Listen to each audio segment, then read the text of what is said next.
conference today? What would he need to answer for? I think the better question to ask him is about his Grateful Dead fanfare. But I think what I'd really want to know the answer is, if faced with increasing unemployment and increasing prices, what tools are in the bottom of the depths of the toolbox of the Fed to make sure that American families do not pay the price of this president's erratic economic agenda? And I'm not sure he has an answer for that. All right, well, we'll see if he gets asked a variation of that question this afternoon all the same. Liz, thank you so much for joining me. Liz Pancotti is Managing Director of Policy and Advocacy at the Groundwork Collaborative, helping us count down to this Federal Reserve rate decision, which, of course, is coming just 30 minutes from now. Again, they are not expected to change rates at all, expected to stand pat, which may be met with the displeasure of the President of the United States, who has reiterated time and again he would like to see an interest rate cut now. So watch the press conference, but also watch your True Social feed to see the president's reaction. I'll have more on that in the late edition of Balance of Power at 5 p.m. Eastern. In the meantime, a special edition of Bloomberg Surveillance, The Fed Decides with Tom, John, and Lisa is straight ahead. In case you missed it, on The Pulse. I see more and more European suppliers that are becoming aware of the need to increase the pace and to offer something unique. So if, let's say, 2-3 quarters ago, I was them more in a wait and see, now I see more reactive. We have some Chinese supplier, yes. Are they making strategic component? Not. I think that there is nothing more than that. Don't miss The Pulse, live every weekday. Live from New York City for our audience worldwide, Bloomberg's The Fed Decides starts right now. This is a special edition of Bloomberg Surveillance with Jonathan Farrow, Lisa Abramowitz, and Tom Keene.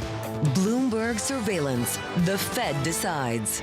Live from New York City this afternoon. Good afternoon, good afternoon. For our audience worldwide, that Fed decision 27 minutes away, with equity markets positive on the S&P 500 by 0.4%. And how about this for a promo? Earlier on today, Francis Donald from RBC. I can't remember the last time I spent less time thinking about a Fed decision. Well, that sells it. To me, though, you take a step back, and not that much has changed in markets since the Fed's decision on March 19th, and yet everything has changed on a broader level in terms of people's outlooks, and how they reflect that will be important and interesting. And certainly the markets will respond as much as they say that they're not. I don't think there's a policy chapter on this in any monetary textbook. I mean, this is absolutely original. It starts at 1600 Pennsylvania Avenue. Do you think, John, they're going to be watching today from the White House? Watching what? This news conference or the football at 3 p.m. Eastern time? We'll get to the football in a moment. I think Arsenal really, did they have a chance? You think they got the edge on PSG? I'm not Honestly, sure. that's about how serious some people are taking this news conference later. It's important. Here's why. We've seen a generational shift in trade policy in the White House, in the nation's capital, and this Fed is stuck between a rock and a hard place. This chairman has emphasized anchoring inflation expectations, facing down potentially downside risk to growth, upside risk to inflation. Yeah, Bob Michael of J.P. Morgan reminded us that it was just last meeting that the T word was rolled back out, transitory, which is rather shocking considering the sea change that has occurred in the meantime. That is the key question. How do they message going forward what type of inflation we end up getting at a time where not only have we gotten the tariff announcements, Liberation Day, but also the first negative real GDP print? How do they message that? I ran into Anna Wong. She was getting in at the crack of 11 a.m. and she's back to October. I think there's some real debate here about which meeting and when, and she says the uncertainty is so great, she moves back to the autumn. The data has been resilient so far. Anna Wong, though, pointing out it might not be that way after you take a sneak peek of what the data will look like for the month of May. Equities at the moment firmer by 1/3% on the S&P 500. A lot has changed in policy. To Lisa's point, at the index level on the S&P 500, not much has changed at all. Where you have seen a change is in the FX market. The last time they met, we were sub 110. Right now in euro dollar, 113.41. Yeah, and gold up 11% in that period of time. Coming up shortly, don't miss this, J.P. Morgan's Bob Michael, Kathy Jones of Charles Schwab, and Julia Coronado of Macro Policy Perspective.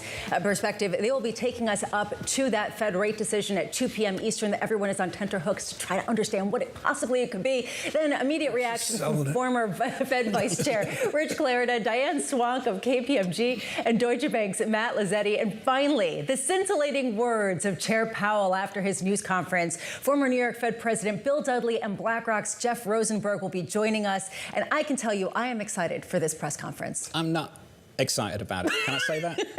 Joining us now is Bob Michael at JP Morgan. Let's see if he's excited. Bob, let's get to it. What a change since March 19th. A massive change to policy. What's changed for this committee today? Well, they've got a lot to consider. They know that there are these two big policy initiatives out there. One on renegotiating and re-engineering how the world trades with each other, not small in and of itself. And Congress is busily beavering away on a tax and spending reform package. So both of those things are seismic for the Fed to consider when we see the details. And until we see the details, they're probably a bit like us, bewildered as to what to do. Do you think they're going to roll out the T word again? I think that's going to be retired. I don't believe that makes sense right now. No matter how you model tariffs, whether you think this will end up closer to 10% or in the worst case scenario, somewhere closer to 20%, it is a tax on businesses and households. And that tax, of course, is a price increase, and we don't know how it will be embedded going forward. Bob Michael, my book of the summer, Ken Rogoff, just out 2 days ago. You spent some time with Dr. Rogoff at JP Morgan. He did a paper 25 years ago on Rudy Dornbush about this fearful word, overshooting.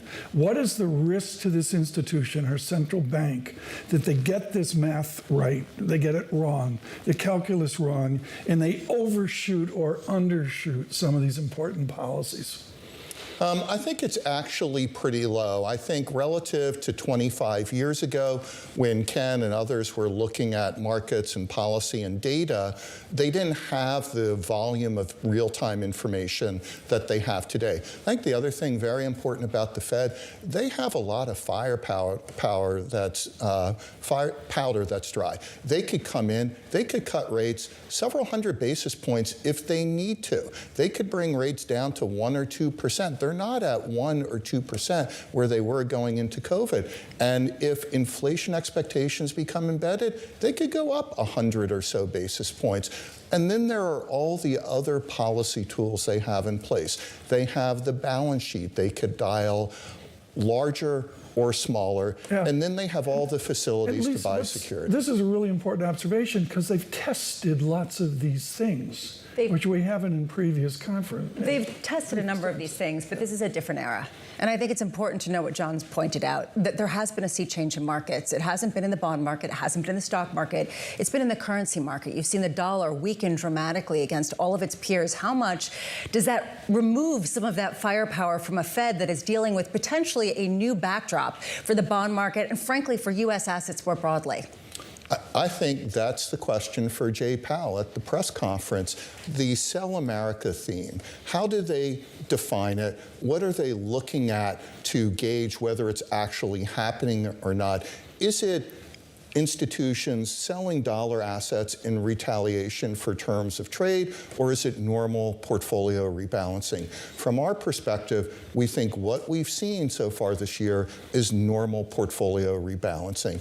And yeah, there have been some lever trades that have been squeezed out that have exaggerated the moves, but we're not seeing the big holders of treasuries that are overseas, that are structural buyers, coming in and dumping them. But I think he has to pay attention to that. Can you explain that? What is normal portfolio rebalancing? What's the difference, and how do you identify between the two? Well, it's looking at a portfolio and thinking there's a lot of opportunity out there. Are you crowded into one specific trade or area? And the dollar became a very crowded trade. And we saw that from our client base. We saw a lot of overseas buyers just wanting to hold dollar bonds unhedged. And of course, we've seen that in the equity market, whether it's the Mag 7 or US equities in general, they took the lion's share of flows. You speak to those international investors. Have those conversations changed? Are they worried about other people repatriating investments back into domestic currencies, a home bias taking hold of their investments, and are they looking to get ahead of some of that? What are they saying to you? So the large-scale official institutions right now don't see the Sell America trade. They're happy holding what they're holding. They hope that the trade negotiations progress palatably and things fade somehow. When you start talking to wealth management platforms and distributors, yeah, they're thinking about maybe we just got too crowded into the dollar. We have a European client base. Why don't we bring some of that back to Europe and put it into the US equity or bond market? I think that's relatively normal. We were looking for that anyway. We keep going back to this, Lisa. We've talked about it a million times. Is this a cycle level shock, a rebalancing, or a system-level shock where people start to diverse away from the US dollar because the White House, the administration, is absolutely determined to rewire the international system and change the system? And I think the risk is that international investors start to worry that it is the latter and make a move ahead of time. And take that a step further. For Fed Chair Jay Powell, how do you deal with that level of uncertainty, not only of the economic backdrop, but also of whether it's a regime change that fundamentally changes how they respond because their function as central banker to the world has been greatly diminished? Is the answer do nothing and wait? Just wait and see. Get through the summer and see what it looks like. And I think you go to the press conference and you only use 3 phrases. Solid for anything that refers to the economy. You talk about the labor market being solid. Anything that refers to inflation, you throw out somewhat elevated, and hence you have the moderately restrictive policy. And then anything that talks about their dual mandate, you say that everything is well positioned with policy. Lisa said this a number of days ago. It's Operation Get Out of There Fast. Wrap it up, end the news conference. It's going to be one of those that finishes at like 3:15. So this is the time when he does a Homer Simpson. There's a shrub, and he just tries to back into it, disappear with his hat still stuck in the leaves. That is what this is going to be. TK's looking for that meme. I'm looking for when he disappears into the bush. Do you know that one? Yeah, I know that one. He sort of backs away. I've seen every episode, John. Yeah. You know, it's heritage. Including the football one, which you really like. I know. We like the football. How about the Fed one? You really do. Between that and Toto, it works. Do you know, he used to troll me all the time when we first started doing radio together. He'd start the segment and he'd play the Simpsons and the football commentary. Oh, boy. What was it? Back pass? Back pass? How did it go? Something like that, right? Captain the midfield the captain, and back to the keeper. And then we play Toto Africa. We could play Toto Africa today, John. Let's not do that. Oh, man. Bob Michael's going to be sticking with us, I'm pleased to say, to talk about markets. Kathy Jones of Charles Schwab joins us in just a moment, alongside Julia Coronado of Macro Policy Perspectives.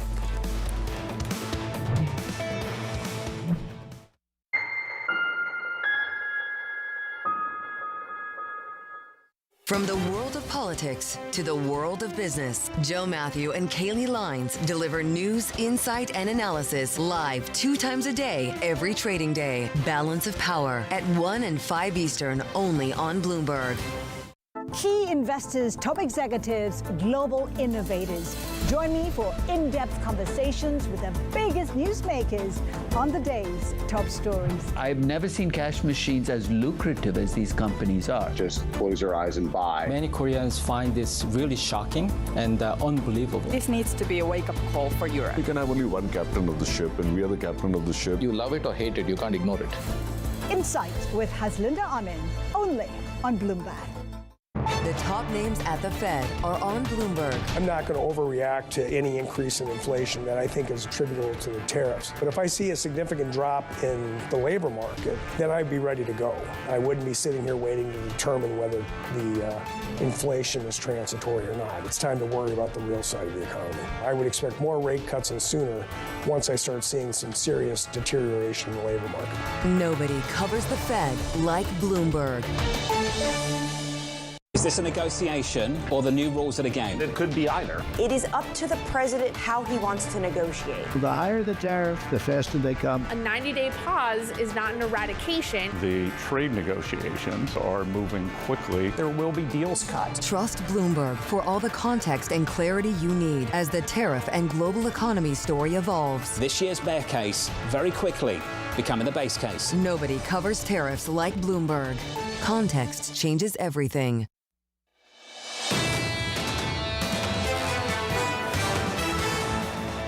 I I can't remember the last time I spent less time thinking about a Fed meeting. They will do nothing on rates. There's no reason for the Fed to be cutting. We don't think they should be cutting. We expect cuts this year, but we just don't expect them, immediately. Wait for more clarity. Wait and see. I don't think they can offset a full impact of the trade war. It puts the Fed in a tremendously difficult position. The Fed's hands are tied. They're very timid in how they're approaching this. They're going to move relatively slowly. The Fed should continue to remain on hold. On hold for a longer period of time. The Fed is really, really between the rock and a hard place. Chair Powell is going to have to master the art of saying nothing. The desire is to get out of this without making any news. 60 minutes of tap dancing coming right up. The decision 15 minutes away. 30 minutes after that, 2:30 Eastern Time, a news conference with the chairman, Jay Powell. Your equity market this afternoon shaping up as follows. Snapping a two-day slide on the S&P. We're positive by just 0.2%. In the bond market, back on March 19th when the Fed last met at the close, the 10-year, 4.24.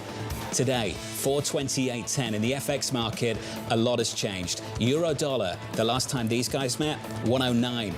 This afternoon, 113.38. Lisa, huge change in the FX market. To me, this is the big change, and it's the one that Fed Chair Jay Powell will avoid at all costs, because ultimately it goes to the heart of the question: how much is this just a sea change in expectations globally, and how much is a fundamental shift in the dollar as the reserve currency? And also, I'd say very importantly, and you really see it through BBDXY, the Bloomberg Dollar Index, EM currencies are doing some strange things. I looked very carefully today at the Taiwan dollar. When was the last time I did that? When Tottenham won.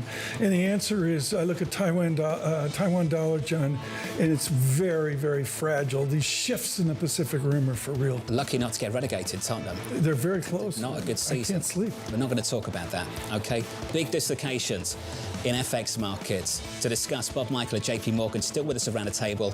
He'll be with us through the decision and approaching the news conference. And joining us now, I'm very pleased to say, Kathy Jones of Charles Schwab. Kathy, welcome to the program. No new forecast from the Federal Reserve at this meeting, but I wonder, just a thought exercise, if we had an SCP today, if we had an update to the forecast from the FOMC, how much do you think those forecasts would change?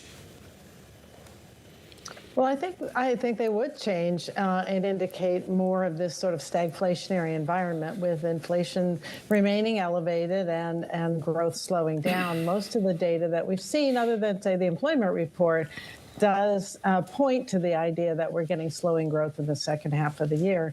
The question is, what will they do about it? There are a number of questions about how different the feeling will be in this speech, in this press conference, than the one just on March 19th, including the transitory word, which Bob Michael is talking about. He doesn't see that making a comeback, but also the soft data versus the hard data. How much do you expect Chair Powell to reaffirm the idea that the soft data has not necessarily cohered with the hard data, and they're watching the hard data much more closely than anything else? I would suppose that he'll make that statement that, the real economic data that they're watching, the real-time data, is still holding up, especially the labor market, and therefore there's no reason to adjust policy right now. I think the bigger question for me is, how are they assessing the inflation expectations component?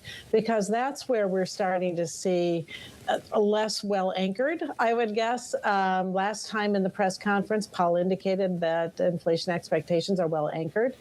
And we've seen evidence that that's kind of giving way. That anchor isn't as firm as it was. So I think that's going to be a tough question for him to answer. And I'd be curious to see how the Fed is thinking about that. Hey, Cassie, I wanted the LIBOR, where everybody dressed up in a tuxedo and figured out where interest rates were for cocktail hour. LIBOR's gone. We have SOFR. You had a very smart comment today on SOFR, SOFR, at the 2-year rate. What do you see in the short-term trust market now when you look at 2-year SOFR swaps? Yeah, what we're seeing is this divergence between expectations and where we are, right? So you look at CPI swaps, and by the way, I have to give credit to Bloomberg Intelligence for pointing this out. But it does look to me like we're starting to see those swap rates reflect inflation expectations staying higher or inflation staying higher down the road than what we're seeing in the SOFR market, which is more rate-based. So it'll be interesting to see how the Fed kind of brings those two together, because inflation expectations are a big part of their policy setting and a big part of how they see what they do affecting the markets. Hey, Kathy, I love hearing what you tell individual investors to do in environments like this. What are you telling them to do in environments like this? Yeah, we're hoping that they've been following our suggestions for the last, 6 or 8 months, and that is just a intermediate term duration, meaning, 5-7 years, maybe a little bit beyond even, given the slope of the yield curve, in high credit quality bonds. And try not to time the market with, being too short and saying you're going to roll in, when things change. Try not to be too long and take on that interest rate volatility.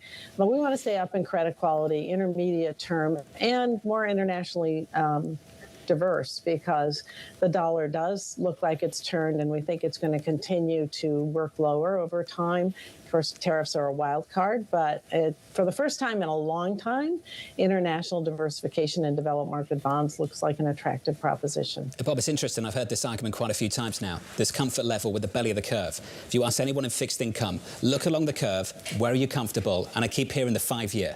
And then I say, what about further out, 10s, 30s? Do you think they'll rally if we get into some trouble here in the economy?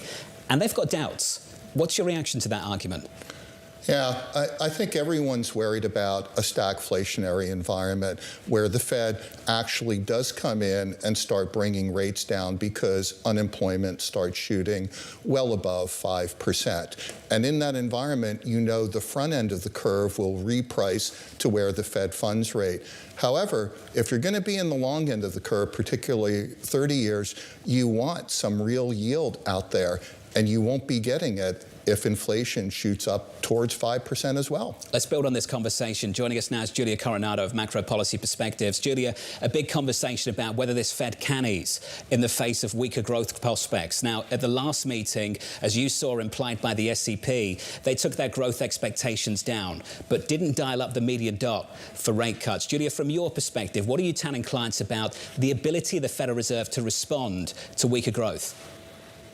Well, their ability is definitely more limited during the last than during the last trade war, when inflation was below target. So by definition, with challenges to both sides of your mandate, and you're starting from a point where you are exactly on the longer run estimate of the unemployment rate, but you're still a solid 0.5 percentage point plus above your 2% inflation target, you have to be a little bit later. You have to gather the information. The bar for what you need to see in terms of weakness in the economy is a little bit higher than it would be otherwise. Last time around, we got preemptive insurance rate cuts just to cushion the blow to the manufacturing sector. Now we're looking at a multiple times increase in tariffs, a much harder blow to the manufacturing sector. But, again, the inflationary backdrop is very different, and potentially the international trade-offs that you guys have been discussing are also very different. So the Fed really needs to be cautious here. Julia, if we get a Bob Michael 5% CPI, my math is 2.4% to 5%, maybe it's a little less. That's a 108 percentage point move in the inflation rate. All of our viewers and listeners are going to be crushed by that. Yes. How quickly does the Fed move? Should we anticipate 50 basis point cuts? For sure. At some point, I think that's a perfectly reasonable expectation. Again, the bar is higher. It has to be a pretty decisive indication in the labor market data that we are sliding into a recession, that we have gone from the positive feedback loop of growth to the negative feedback loop of contraction. Then the Fed is going to turn to that side of the mandate. If you look at peak to trough declines in core inflation in the average business cycle, it's several percentage points. So it still is a sort of law of nature that inflation is likely to come down in a recession. And you're starting from a much higher point on interest rates than we've been in the last couple of cycles. So there's room to move.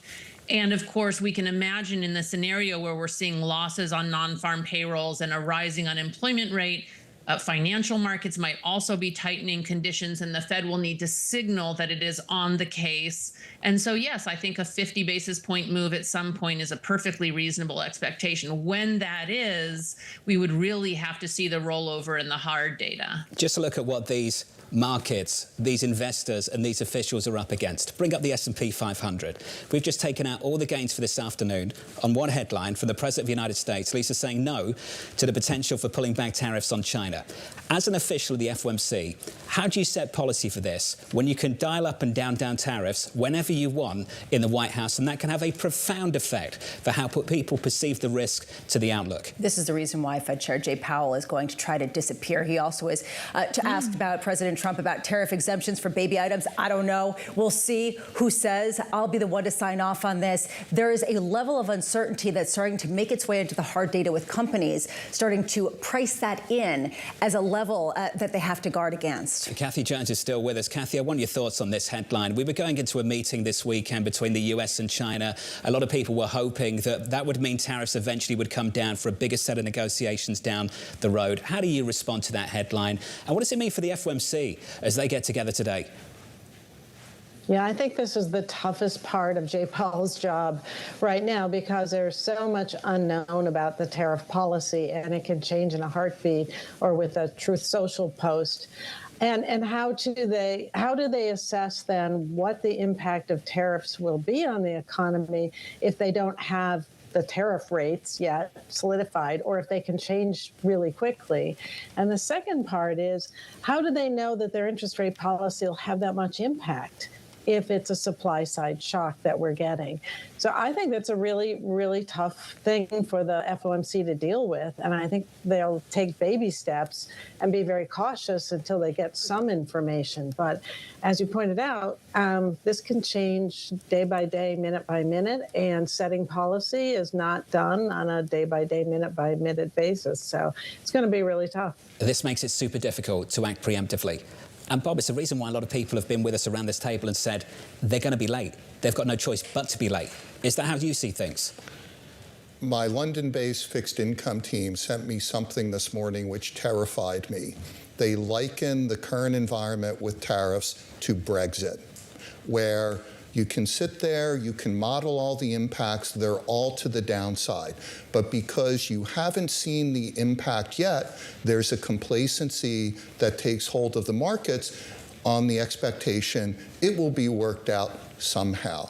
And it wasn't, and the downside was realized. I hope this time it gets worked out in advance. Bob, the new ex-post that we're living in, I got two ex-posts. I got an ex-post on interest rates and, you know, the shock of 5% inflation if we get there. And I got an ex-post on the labor economy. I don't think any textbook has how they dovetail together. To me, it's almost a squared function. Is our new ex-post, is Jerome Powell's new ex-post, is it something absolutely original? I don't think so. I think it's business as usual? I think they have no choice but to look at their dual mandate and try to balance the labor market with inflation. If they can't save both, which is it more important to save? And I think they'll choose the labor market and the economy and hope at some time inflation will run its course. Bob, can you just build on what you were saying in terms of those comments that scared you? The downside, do you still see people flooding into long-term treasuries if that downside is realized? Or is that part of your concern in terms of some sort of relevance with Brexit and Liz Truss? Well, it is part of my concern. And the other thing that did change from the March 16th FOMC meeting, the front end of the curve is down 20, 25 basis points. The 30-year is up 15 or so basis points. So that's already starting to become manifest in the pricing of the curve. I think what we learned from Brexit is you knew the supply of labor and goods would be cut off. You knew inflation would reset higher. And you knew that would create a hit to the economy. And everyone hoped that there would be some moderation around that. And I think that's the overall concern that investors are trying to weigh now. How significant will the inflation shock be? Will it actually fade next year, or will businesses have no choice to pass that along? Consumers have no choice to pay it, and then you're caught in a wage price spiral again. And this is the challenge for investors. We asked the question this morning, just how much can the promise of deals sustain this month? market. The promise of deals has driven this equity market higher to a significant rebound. So you sit there waiting and waiting. And to Bob's point, complacency can come into it. And all of a sudden, it's this slow erosion of the economy as a lot of people just snap into this wait-and-see mode. And before you know it, you hit an air pocket in the economic data. And you've got to respond to that too. Suddenly you get a jobs report that is not what people are looking for. I wonder how soon it will come, if it's possibly next week with inflation. Ford said it wasn't going to raise prices on vehicles in response to tariffs. It is raising prices. It is the test out there to see whether consumers will actually absorb it. That decision is just seconds away. Your scores going into it look like this on the S&P, erasing gains on the S&P 500 as the president says he's unwilling to lower tariffs to get China to come to the table. With your Fed decision, here's Mike McKee. There is no move, but there is a warning. The target range stays in the range of 4.25% to 4.5%. But Fed officials warn, quote, uncertainty about the economic outlook has increased further. And they go on to say they, quote, judge that the risks of higher unemployment and higher inflation have risen. The economic assessment has changed after last week's report. The economy contracted in the first quarter. Although swings in net exports have affected the data, the minutes say, recent indicators suggest that economic activity has continued to expand at a solid pace. No change to their view. The labor market remains solid. Unemployment has stabilized at a low level in recent months, and inflation remains somewhat elevated. No other changes to the statement. Again, the committee will assess incoming data, the outlook, and balance of risks in considering the extent and timing of additional adjustments to the target range. There's no change in balance sheet policy, which was adjusted in March, and the decision was unanimous, with Minneapolis's Neil Kashkari voting as an alternate for Kansas City's Jeff Schmidt. And our thoughts are with him, that's for sure, given the circumstances that led to that. Mike, thank you, sir. Mike's on it, second paragraph at the very bottom of it. The committee is attentive to the risk to both sides of the dual mandate and judges that the risks of higher unemployment and higher inflation have risen. And that is the central banker's dilemma. The stagflationary environment that every central banker wants to avoid. The initial knee-jerk response in markets is interesting in that its yields lower. There is a question whether that can continue all across the curve, as there's a question around just the new structure of trade and the uncertainty that is weighing on businesses. The problem is with the market response, Bramo, as you know, we're competing with the headline from the President of the United States, which is perhaps more significant than anything we hear from Chairman Powell in 28 minutes' time. Okay, fair enough. The President coming out and saying we're unwilling to lower tariffs to get China to come to the table. That's what they're confronting in this meeting. How do you set policy for this when for the moment in time, that's the headline? But that could change again this weekend and again next week and the week after that. How much is communication a monetary policy tool when you're communicating the same thing that everyone's communicating, which is we have no clue and we are waiting for that tweet or truth to come out and give us some sense of where the next move is going to come from? With us around the table, Bob Michael of JP Morgan Asset Management, and our guest for the next 28 minutes going into the news conference, the former Fed Vice Chair, Rich Clarida. Rich, thanks for dropping by. An important conversation. Look, a lot of people say this news conference is going to be boring. I get it. You're not expecting a big change. But they face a really big dilemma. The dilemma that they articulate in this particular statement this afternoon, the prospect that the dual mandate is in conflict. Rich, what do you do when the dual mandate is in conflict? Well, you wait and see for a while, and I would note that the language appears to me to be quite similar to the remarks the chair gave a day or two after Liberation Day, so not the first time he's telegraphed a change in statement language from a speech. I still believe, and I think I've said on this show before, that if the labor market cracks and they see tangible evidence of a weakening labor market, higher unemployment rate, negative payroll gains, I think they will move. So in that sense, once they see tangible evidence that the labor market is weakening, I think they will cut, but they're not going to cut preemptively based upon a forecast it might happen. I see instabilities out there, Dr. Clarida. Many of them. I can turn to Richard Clarida in the Financial Times, taking us back 40 years to Plaza and Louvre. Yeah. I've got EM currencies moving. Yeah. Some of them are moving 4 standard deviations. Do we, and particularly does President Trump not understand that his tweets can shatter the financial system? Well, I'm not sure about that. I will say that, coming into the year, there was some commentary, including by now CEA Chair Mirren, from his work of last year, which was sort of dangling the idea of let's weaken the dollar, let's do other things in the Treasury market. And I thought that was a risky move. And I've noted since then, including at the IMF meetings recently, he's sort of walked that back. And Scott Bessent, including when he's on Bloomberg, says he's in favor of a strong dollar. So maybe they're trying to put that genie in the bottle. As a student of this history, do we underestimate the potential shocks that are out there? Are we all too complacent, except for John Farrow? Well, I would hope we're not complacent, but yes, the world economy has operated for 40, 50 years in a particular regime, a dominant dollar, more or less credible U.S. monetary policy and innovation and all of the rest. And, regimes don't necessarily last forever. So I think there is that risk. I don't think it's front and center right now, but I think there is a risk, sure. Bob, you've had a second to digest all of the headlines as they've come out. Did anything stand out to you as noteworthy or telegraphing how they're going to deal with this dilemma? They did put in the risk of higher inflation and higher unemployment have risen, so they've taken a pass on having to determine which of the two they place greater value on. And I guess, Rich, I have a question for you. You've been at the table with this. We know 4% core personal consumption expenditures are 2% away from their target. What's 2% away from their unemployment target? Well, I think right now we're in an environment where I think they've telegraphed, and I believe them, that any appreciable move, half a point, 1 point in the unemployment rate is going to get them off.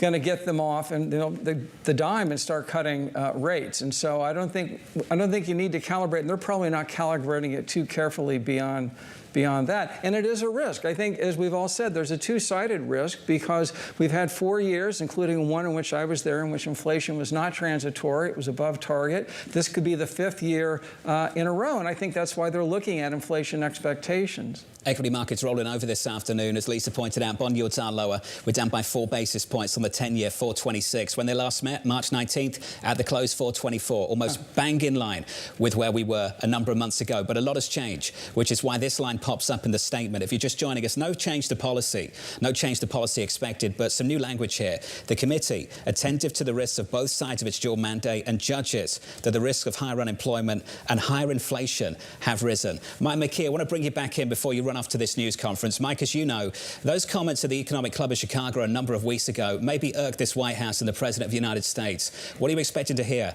later on this afternoon? Well, I would imagine now that it's in the statement that Jay Powell will stand behind it. And of course, it's what he said in Chicago. Now, the question is, how is the president going to react to this? Because he was upset about the Chicago version of this that came right after Liberation Day. But the Fed otherwise doesn't mention the administration or the White House except to say that imports affected GDP. So is this a poke at the White House, or is this just accepting reality and trying to get the markets to accept it? Mike McKee with the latest. Mike, I know you've got to run. Mike McKee heading into that news conference. The news conference, by the way, starts in about 23 minutes' time. Bob, your view on what's happened with central banks elsewhere. The ECB cut interest rates. This president was annoyed by that. Overnight, the Chinese central bank cut interest rates. I imagine this president is annoyed by that. They look at the same policy shock but see a different outcome. Abroad, they believe this is a disinflationary, potentially deflationary shock for Europe. What kind of shock is it for this Federal Reserve? Well, I think for this Federal Reserve, they're worried about the stagflationary shock. They're worried about exactly what they talked about, which is inflation goes up 4% or higher. Unemployment goes up, closing in on 5%. Now both are kind of at a similar break-even level. What are you supposed to do? I'm in Rich's camp. I think you've got to save the economy, because if you don't save the economy, then you've lost on both mandates. You live some of this, Rich. I just wonder how you'd live it right now. It's so public, the criticism of the Federal Reserve. As a committee, when you heard these kind of things, you saw the social media posts when you were on the committee. Oh, my, yeah. How did you deal with them? Well, after a while, you sort of get used to it. And what I would note is that there was some criticism of the Fed when we hiked rates in December 2018. And then there was criticism of the Fed when we cut rates in July of 2019. So at some point, you put your head down and you do your job. And of course, the mandate is price stability and maximum employment. And so that's the way I thought about it and the way we thought about it. Rich, what do you make of the fact that they dismissed the first negative real GDP print in a long time, in years, as simply swings in net exports. Some people would say that's accurate, but the fact that they led off this statement with that really highlights how much they are shrugging off some of the negative economic indicators that are glaring. Interesting observation. I think there were good economic reasons to shrug it off. I mean, the surge in imports and probably some measurement issues. And I had been thinking and been saying I thought they would shrug it off if it came in negative. That said, it was interesting that they did choose to lead off with that observation. I think that is another way of them saying they think they're in a good place. They'll wait and see. Had they emphasized the negative print, it might have been more difficult to justify what they want to do. You'll notice this equity market has taken another leg lower. We're down about 4%, 0.4% on the S&P. Don't get too excited. On the S&P. It's not that exciting this afternoon. Let's talk about the why. We've got some conflicting information. At the same time, the Federal Reserve is saying growth potentially could be weaker, unemployment could be higher. They're also facing down the prospect of higher inflation as well. The President of the United States is not backing away from the tariffs from China too. You combine those two stories, you've got a weaker backdrop for risk going into this news conference. This is the worst of all worlds, especially given the fact that Fed Chair Jay Powell is not going to do what a lot of people thought he would do, which is to come out and say, we're very concerned, we're going to cut rates, don't worry, we got your back. No one thought he was going to say that, but some people were hoping that maybe he would, including somebody at the White House. To me, this represents the dual shock that the Fed cannot address. And to me, that is the key question. What other tools are at their disposal, and how are they watching market functioning as a virtue of that 10-year and 30-year yield at a time of some potentially messy auctions? To build on that, to extend the conversation, Diane Swank of KPMG joins us now for more. Diane, welcome back to the programme. I remember when we were talking last time around on March 19th, you and I were both in agreement. We looked at the SEP, we saw a weaker forecast for growth and no move to the median dot. We both said this is hawkish. This is a Federal Reserve whose easing bias might be constrained. Dan, do you think they're communicating that a little bit more clearly, even more clearly, in today's statement? I do, and I guess I disagree a little bit with Rich, and I know he was at the table, but I think back to that 2022 Jackson Hole, Wyoming speech, which was like the there will be pain speech. The bucket of ice dropped on our heads when the Fed was put in a situation where they had to worry about inflation over unemployment, and they thought a recession may ensue. Luckily, it didn't. They were willing to make that decision to go ahead and raise rates anyways because they were behind the curve and still catching up at that point in time, and I think they're still smarting from that period. I also think it's important. I was in Chicago when Jay Powell spoke, and he made an important point in the Q&A, and that is that no matter what, the bump in inflation due to tariffs would be temporary. That means that they hold off a bit before, as unemployment rises, or we get some red ink on unemployment, and then they cut. It is not only not preemptive, they have to wait in order to make sure that inflation's coming back down again in the fourth quarter. Rich, in preparation for this meeting, I was reading the economist Oscar Wilde, and he said, expect the unexpected. What's your unexpected right now? I got all my radar up. We've all got answers. We've all got analysis. We've got our monetary textbooks out. We're reading Mankiw. Guess what?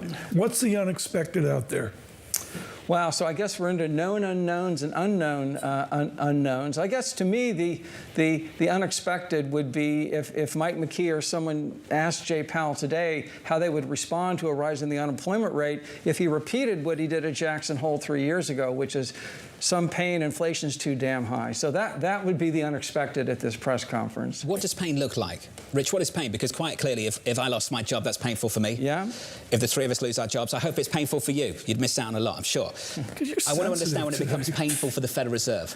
What kind of number is painful for the Fed? I think I put it out a moment ago. I think round numbers, I think certainly if we got a 1-point rise in the unemployment rate, I think probably even a 0.5-point rise in the unemployment rate in the context of a cracking payroll employment report would be enough. I think probably the only person who knows for sure is probably Jay Powell, so I'm just guessing. But to put round numbers on it, yeah. Diane, what's your view of this in terms of the pain that would get the Fed's attention at a time where, as Rich has put out, there has been elevated inflation for years above where the Fed has targeted?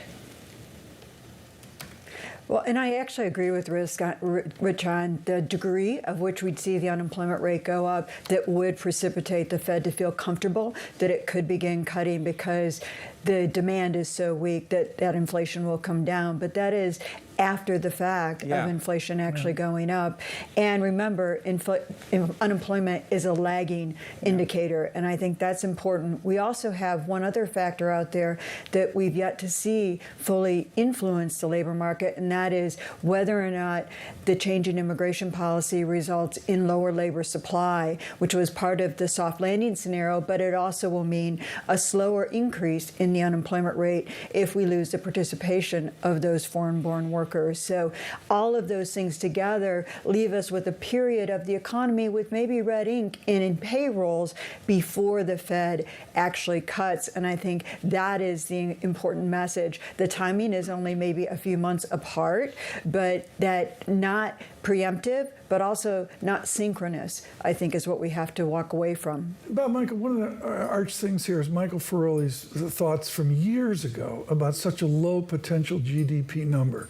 Maybe we got saved by productivity, who knows, maybe it was triple stimulus in that. But in your framework of the debt market, around Clarida's economics, do you just frame in a new lower GDP that we have to get used to? No, I don't think so. And I think if you talk to Mike Feroli today, he would tell you that the post-GFC environment has faded. There's a new generation that's in place, call it loosely the millennials. There will be a demand in costs and productive use of capital. So we're going back to an environment that existed pre-GFC. I think what's interesting to me right now is the markets have voted. And if the FOMC is going to tell them that that the risks are higher unemployment and higher inflation, neither of those are good. So equity prices are down, bond prices are up. At least we've got sort of right-way correlation today. John, have we heard from President Trump yet? Not yet, not on the Federal Reserve directly, Lisa, but I think he's shaken up this market already. I was going to say that the fact that he said he was unwilling to lower tariffs to get China to the table is a pretty big headline that maybe is getting more of the attention in markets than elsewhere. But Rich, to Bob's point, and this is a good one, and it's one that actually Treasury Secretary Scott Bessent made just a couple of days ago, the two-year yield is screaming that the Fed should have already cut rates. Do you buy that type of reasoning, that this market is pricing in a slowdown that the Fed should preemptively respond to? The market is pricing in a material probability of a recession, and Secretary Bessent's entitled to say then the Fed should cut. I think what we're hearing and what we'll hear today is that's a risk that they're willing to take given the history of inflation and given what they see down the pipe. So the markets are pricing in 40, 50% chance of recession. And as you pointed out 5 minutes ago, the past 30 years, the Fed typically already by now would be in preemptive mode to ride to the rescue. But again, history is relevant here, and that's why this time is going to be a little bit different. To us more directly, though, what do you make of the specific argument that the Treasury Secretary is pushing? The idea that the two-year yield is trading below where Fed funds is, and he believes that's a sign potentially that the Fed's too tight and the market's telling them to cut. Is that a good measure of things? It's a sign that the probability of recession has gone up, and that in that scenario, we all think the Fed will be cutting. The difference is that I don't think, anyway, that the Fed's going to be cutting to try to get ahead of that curve. As Diane said, the risk is that, the very real risk is that they're going to be late, and certainly not early. Diane, based on that, how much has the risk of recession gone up just in the past couple of days, given the fact that it seems like the Fed is going to reiterate that point? Well, our view has been the risk is 60% for some time now, and I would bet that poly markets are probably back up to 60%. They had come down just a little below that in recent weeks with hopes of more toned down rhetoric with regard to trade tensions, and now that's being unwound today. I think the risk, what the Fed has to do, and Rich knows this as well as anyone, and what we're doing, and it's a lot more work, is probability and scenario analysis. Yeah. That's all we can do. We put on a certain probability on what tariffs will be in different kinds of regimes and how they're likely to play out, and and sit down and think about how would the Fed, stepping in their shoes, have to react to all those scenarios. So our recession scenario is 60% probability. The companies are doing the same thing. Diane, just before you run, that news conference starts in just a moment. Your number one question for Chairman Powell at the moment, what is it? Well, again, it gets down to how much pain are you willing to endure before you feel you need to cut? And that's, Rich has answered it. It would be nice if Jay Powell answered it. I don't think he will, but it is one that we all need to know is, what is the pain threshold and the trade-off for the Fed, and how late are they willing to be? Diane, thank you. Appreciate it, as always. Diane Swonk there at KPMG. We've had the decision from the Federal Reserve. No change to policy. The news conference starts in about 11 minutes' time. This stood out in the statement. If you've not read it yet and you're just joining the programme, welcome. This stands out. The committee is attentive to the risk to both sides of the dual mandate and judges that the risk of higher unemployment and higher inflation have risen. To discuss, Matt Lazzetti at Deutsche Bank joins us now for more. Matt, welcome to the programme. Is that your assessment of things as well? Do you share that view of the FOMC? Yeah, I think no doubt. If you look back relative to March, uncertainty has clearly risen. We've gotten tariff effects and tariff announcements that were substantially larger than anticipated. Downside growth risks to the economy have clearly risen. Upside risks to the unemployment rate, inflation risks are clearly higher. So I don't think anybody would really debate at the moment that risks are far more elevated today than I think that they were back in March. And from a stagflationary perspective, that inflation is likely to be higher and the unemployment rate is likely to be higher. It seems like there's a bias right now in markets, Matt, that the unemployment rising feature of this dual mandate is actually more important than the inflation side of the mandate, and that if unemployment rises enough, the Fed will respond to that even if inflation is still elevated. Do you think that that needs to be pushed back on, that maybe that's not the bias that should be there? Look, I think that's right to be the bias. The question is always kind of thresholds for which the unemployment rate needs to rise to get the Fed to act. And there, I do think that the market may just be anticipating that the threshold is lower than what the Fed is actually willing to deliver on. At the same time, I think you do have healthy dynamics. I mean, we got a better ISM report, ISM services. You had a jobs report that surprised to the upside. With that, we've substantially taken down the probability of cutting rates by June. Now, a lot of that's getting priced out to later meetings. But if I were the Fed, I wouldn't be too perturbed by market pricing at the moment. They probably agree that recession risk is elevated. And we'll just kind of have to see how that plays out. I think importantly for them, the market is responding to stronger data by reducing near-term rate cut probabilities. Matt Lazzetti, David Foulkes Landau got it right. He said there would be a new Europe, there would be a new investment in Europe, maybe a new nominal GDP, a higher pulse, if you will, for Europe. That's one of the unexpecteds here. What's the unexpected you're looking for that we're not talking about?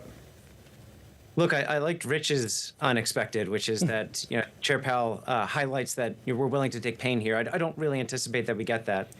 I think near-term unexpected would be if he kind of gives clarity that they're still in no rush to cut rates. Essentially says that June is probably off the table. I think at the moment the Fed is likely to just take a step back, not provide much forward guidance, let things play out as they come. But I think importantly for them is going to get clarity on two things: trade, but also fiscal policy. Because I think if fiscal policy and tax cuts are larger than anticipated, then this turns into something that looks kind of like a mini COVID shock. You have a big supply side shock from tariffs, immigration being coupled with a demand side stimulus from tax cuts. And I think the Fed will really want to see both sides of those policy decisions. You're fired up about this, but take it internationally. Take it to the stimulus in Europe, to a higher nominal GDP, the true unknowns we don't understand about a China fiscal policy, and the mess that's in Washington.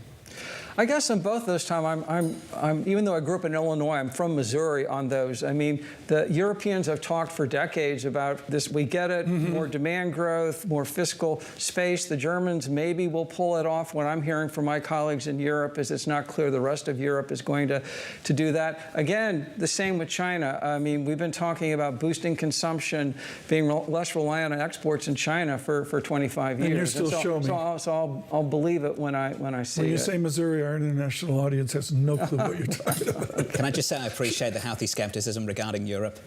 Because it's kind of been ridiculous, hasn't it, over the last several months? Well, Europe's the place to be. They've got their act together. Germany might actually do some stimulus, sure.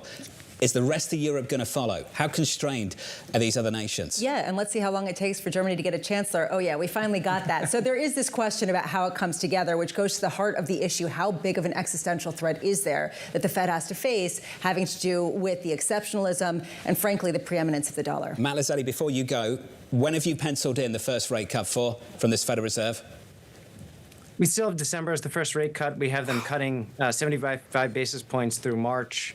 And really, our view is that in the near term, you're going to see elevated inflation. The pain threshold for the Fed is going to be elevated because of that. I kind of think as they begin to see unemployment rates that are 4.5% or 4.6%, then it becomes a greater debate about cutting rates to respond to the downside risks to the economy versus the elevated inflation, which certainly is a concern for them. If inflation expectations pick up, I think that could be pushed out further into the future, but I would view the risks as them cutting a bit earlier, certainly if we get downside realizations on the economy with the unemployment rate rising faster. Hey, Matt, thank you. Matt Lazzetti at Deutsche Bank. One cup, December. You can drive a truck through the range of estimates on Wall Street right now. Yes. Forget Accurate. market pricing. Accurate. That's just averaging out a wide range, an incredibly wide range of outcomes. I've got Morgan Stanley and Mike Gapin at 0 for 2025. And on the other side, Andrew Honhorst of Citi at 125 for 2025. That's a very different view of the world going forward from here. A real lot of it has to hinge on when the hard data rolls over. Yeah. How long does it take? Because that is going to be the whites of the eyes that the Fed will respond to. That's 5 Fed meetings away. Think of the drama we could have. Could be a lot of drama. Do you want some good news? Take a look at the market screen. Equities roll over, down 0.25% on the S&P. Look what happened to bonds. Bonds actually rallied. Bob Michael, music to your ears. Bonds are doing what bonds are meant to do. Do you take some comfort in this move? Yeah, and that's what we're hearing from our clients. They felt that they were underallocated to fixed income. They've been coming into the markets. They're a combination of institutions buying taxables, foreign official institutions buying treasuries, and actually individual investors coming into the municipal bond market. So I think we're going to continue to see a lot of flow across bond markets. This is something that clearly Treasury Secretary Scott Bessent has been looking at very closely. He talked extensively about this today. He's even looking at the auctions and the dealer take-up of potential auctions. I'm just wondering what would get you nervous and how much can the Fed respond with bond buying? How much their balance sheet potentially is going to be on the table later this year, especially as they become politically enmeshed in the fiscal aspects? I'd get worried if both ends of the Fed's mandate got pulled to extreme levels. So core personal consumption expenditures up over 4% and unemployment up close to 5%, and they still feel they can't do anything, then I would start to worry. Dr. Clarida, what would you do with the dots right now? Well, use invisible ink? Today there are no dots. I think at the last press conference, Chair Powell said, I'm paraphrasing, said something along the lines of, we had to write down something. Exactly. I mean, as a student of the dots and then as a dot writer for 4 years, I've observed under all Fed chairs, Bernanke, Yellen, and Powell since the dots, there's some meetings when the dots tell the story they want to tell and then they embrace them. There are other meetings when the dots, you got to write something down. So I think I would be in the you got to write something down mode right now. I think a lot of people trash talk the dots, but I do think it goes some way just to emphasizing the reaction function of the moment at the Federal Reserve, which is why I want to lean on you just a little bit more to really get a specific from you. If today we had an SEP and they had to dial up expectations for inflation again and dial down expectations for growth, would you leave your dot unchanged or not? Because that goes some way to describing what they would do up against a stagflationary shock. What would you do? I think I'd probably leave it unchanged, with the idea being the probability on both bad outcomes has gone up and they move in different directions. So I'd leave them unchanged. What would be your one question right now to the Fed? If you were going to ask anything and put Fed Chair Jay Powell on the spot in a way that you thought he would actually answer? Well, no, that makes it more difficult because Chair Powell's quite good at answering it the way he wants. No, it's what I said several moments ago. Chair Powell, you've emphasized that if there's a weakening in the labor market, that the committee would adjust. Vice Chair, Governor Waller has said that. Is that the case? Or with a 4% PCE inflation rate, can you be cutting rates? How collaborative was it when the chairman had to go into a news conference like today and he'd offered his personal views at the Economic Club of Chicago? Was it easy for him to get the rest of the committee to get behind him so he could put his own language in the statement? Well, Jay Powell's very, very collaborative, and he had bilateral discussions with every member of the committee. We did distinguish between the FOMC statement, which is a committee document, and the press conference. The press conference, he reads an opening statement, but that's Jay Powell speaking as Jay Powell. So as I think we've mentioned before, when you look at the opening statement or even the press conference, you want to count the times he says we in the committee versus I, and sometimes that balance goes up and down. down. That's an important distinction. Yeah. Bob, before we go into this news conference, Chairman Powell will walk out in about a minute's time. You got a quick question for Mike McKee? What do you want to know? Yeah, I'd ask him about Sell America. How do they define it? What are they watching to see if it actually happens? Something a lot of investors are thinking about going into this one. And one that he definitely will not answer. But this is really going to be one of the key questions to really gauge how much the bond market continues to be some sort of counterbalance to risk in markets. At least bonds are rallying. Isn't that the good news this afternoon? I guess so. I mean, I guess we could talk about why. We could talk about whether it's some sort of global recession that's being priced in if there's no trade discussion or whatever it might be. But yeah, for now, this is great. I think we're beholden to 1600 Pennsylvania Avenue. Maybe we'll get a tweet within the conference. We've already had a headline that's shaken up this market from the President of the United States, the President unwilling to lower tariffs to get China to the table. This is about framing the negotiations into the weekend, but it also frames the risk for this committee. The FOMC, facing down stagflationary risk, articulated in the statement this afternoon, which reads as follows. The committee, attentive to the risks to both sides of its dual mandate and judging that the risks of higher unemployment and higher inflation have risen, emphasizing the language, the communication that came from the Fed chair more recently at the Economic Club of Chicago, and clearly the committee getting behind him. March 19th was the last Federal Reserve meeting.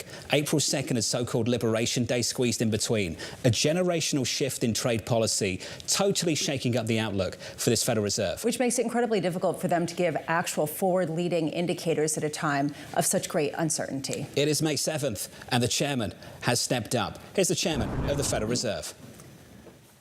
My colleagues and I remain squarely focused on achieving our dual mandate goals of maximum employment and stable prices for the benefit of the American people. Despite heightened uncertainty, the economy is still in a solid position.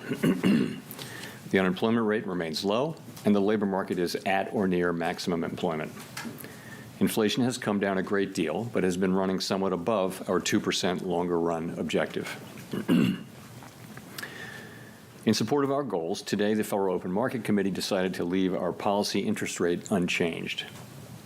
The risks of higher unemployment and higher inflation appear to have risen, and we believe that the current stance of monetary policy leaves us well positioned to respond in a timely way to potential economic developments. I will have more to say about monetary policy after briefly reviewing economic developments. Pardon me. Following growth of 2.5% last year, GDP was reported to have edged down in the first quarter, reflecting swings in net exports that were likely driven by businesses bringing in imports ahead of potential tariffs. This unusual swing complicated GDP measurement last quarter. Private domestic final purchases, or PDFP, which excludes net exports, inventory investment, and government spending, grew at a solid 3% rate in the first quarter, the same as last year's pace. Within PDFP, growth of consumer spending moderated, while investment in equipment and intangibles rebounded from weakness in the fourth quarter. Surveys of households and businesses, however, report a sharp decline in sentiment and elevated uncertainty about the economic outlook, largely reflecting trade policy concerns. It remains to be seen how these developments might affect future spending and investment. In the labor market, conditions have remained solid. Payroll job gains averaged 155,000 per month over the past 3 months. The unemployment rate at 4.2% remains low and has stayed in a narrow range for the past year. Wage growth has continued to moderate while still outpacing inflation. Overall, a wide set of indicators suggest that conditions in the labor market are broadly in balance and consistent with maximum employment. The labor market is not a source of significant inflationary pressures. Inflation has eased significantly from its highs in mid-2022, but remains somewhat elevated relative to our 2% longer-run goal. Total PCE prices rose 2.3% over the 12 months ending in March. Excluding the volatile food and energy categories, core PCE prices rose 2.6%. Near-term measures of inflation expectations have moved up, as reflected in both market and survey-based measures. Survey respondents, including consumers, businesses, and professional forecasters, point to tariffs as the driving factor. Beyond the next year or so, however, most measures of longer-term expectations remain consistent with our 2% inflation goal. Our monetary policy actions are guided by our dual mandate to promote maximum employment and stable prices for the American people. At today's meeting, the committee decided to maintain the target range for the federal funds rate at 4.25% to 4.5% and to continue reducing the size of the balance sheet. The new administration is in the process of implementing substantial policy changes in 4 distinct areas: trade, immigration, fiscal policy, and regulation. The tariff increases announced so far have been significantly larger than anticipated. All of these policies are still evolving, however, and their effects on the economy remain highly uncertain. As economic conditions evolve, we'll continue to determine the appropriate stance of monetary policy based on the incoming data, the outlook, and the balance of risks.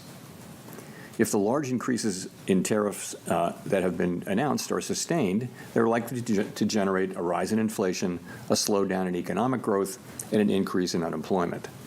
The effects on inflation could be short-lived, reflecting a one-time shift in the price level. It is also possible that the inflationary effects could instead be more persistent. Avoiding that outcome will depend on the size of the tariff effects, on how long it takes for them to pass through fully into prices, and ultimately on keeping longer-term inflation expectations well anchored. Our obligation is to keep longer-term inflation expectations well anchored and to prevent a one-time increase in the price level from becoming an ongoing inflation problem. As we act to meet that obligation, we'll balance our maximum employment and price stability mandates, keeping in mind that without price stability, we cannot achieve the long periods of strong labor market conditions that benefit all Americans. We may find ourselves in the challenging scenario in which our dual mandate goals are in tension. If that were to occur, we would consider how far the economy is from each goal and the potentially different time horizons over which those respective gaps would be anticipated to close. For the time being, we're well positioned to wait for greater clarity before considering any adjustments to our policy stance. At this meeting, the committee continued its discussions as part of our 5-year review of our monetary policy framework. We focused on inflation dynamics and the implications for our monetary policy strategy. Our review includes outreach and public events involving a wide range of parties, including Fed Listens events around the country and a research conference next week. Throughout this process, we're open to new ideas and critical feedback, and we will take on board lessons of the last 5 years in determining our findings. We intend to wrap up the review by late summer. The Fed has been assigned 2 goals for monetary policy: maximum employment and stable prices. We remain committed to supporting maximum employment, bringing inflation sustainably to our 2% goal, and keeping longer-term inflation expectations well anchored. Our success in delivering on these goals matters to all Americans. We understand that our actions affect communities, families, and businesses across the country. Everything we do is in service to our public mission. We at the Fed will do everything we can to achieve our maximum employment and price stability goals. Thank you. I look forward to your questions. Steve Leisman, CNBC. Thank you, Mr. Chairman, for taking my question. A lot has happened since the last meeting. There's been tariffs put on, tariffs taken off, and meanwhile, there's a bill advancing in Congress. And I just wonder if I could press you on the last part of your statement. Are you any closer now to deciding which side of the mandate is going to need urgent care first? Well, so as we noted in our statement, post-meeting statement, we've judged that the risks to higher employment and higher inflation have both risen. And this, by the way, of course, is compared to March. So that's what we can say. I don't think we can say, which way this will shake out. I think there's a great deal of uncertainty about, for example, where tariff policies are going to settle out. And also, when they do settle out, what will be the implications for the economy, for growth, and for employment? I think it's too early to know that. So, ultimately, we think our policy rate is in a good place to stay as we await further clarity on tariffs and ultimately their implications for the economy. Hearing you describe what you're looking for in terms of being able to make a decision, it sounded like that's a long-term process before you sound like you're going to be comfortable, or the committee would be comfortable to act on what the data is telling you. I don't think we know. I think if you look at where we are today, we have an economy that, if you look through, the sort of distortions in Q1 GDP, you've still got an economy that looks like it's growing at a solid pace. The labor market appears to be solid. Inflation is running just a bit above 2%. So it's an economy that's been resilient and is in good shape. And our policy is sort of modestly or moderately restrictive. It's 100 basis points less restrictive than it was last fall. And so we think that leaves us in a good place to wait and see. We don't think we need to be in a hurry. We think we can be patient. We're going to be watching the data. The data may move quickly or slowly, but we do think we're in a good position where we are to let things evolve and become clearer in terms of what should be the monetary policy response. Nick. Nick Timmerose of the Wall Street Journal. Chair Powell, there's naturally a lot of PTSD around 2021 with supply shocks. But there are some who argue that the current situation has notable differences. Energy costs are down. Housing imbalances look nothing like they did 4 years ago. Labor demand appears to be gradually cooling with wage growth running below 4%. What do you see right now that could nourish higher inflation beyond a rise in goods prices this year?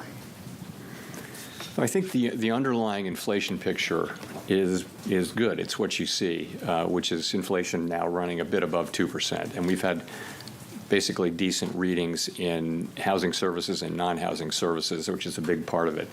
So that part, I think, is moving along well.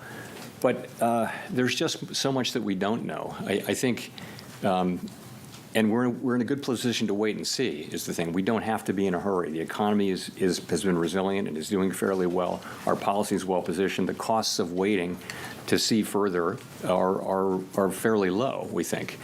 So that's what we're doing. And we'll see.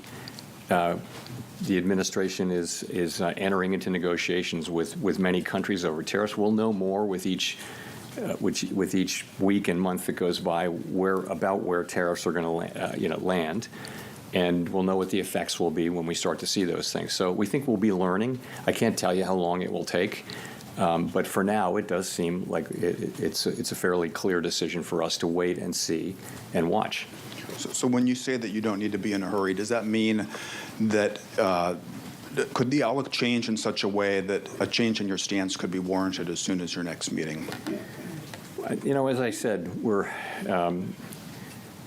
we are comfortable with our policy stance. We think we're in the right place to wait and see how things evolve.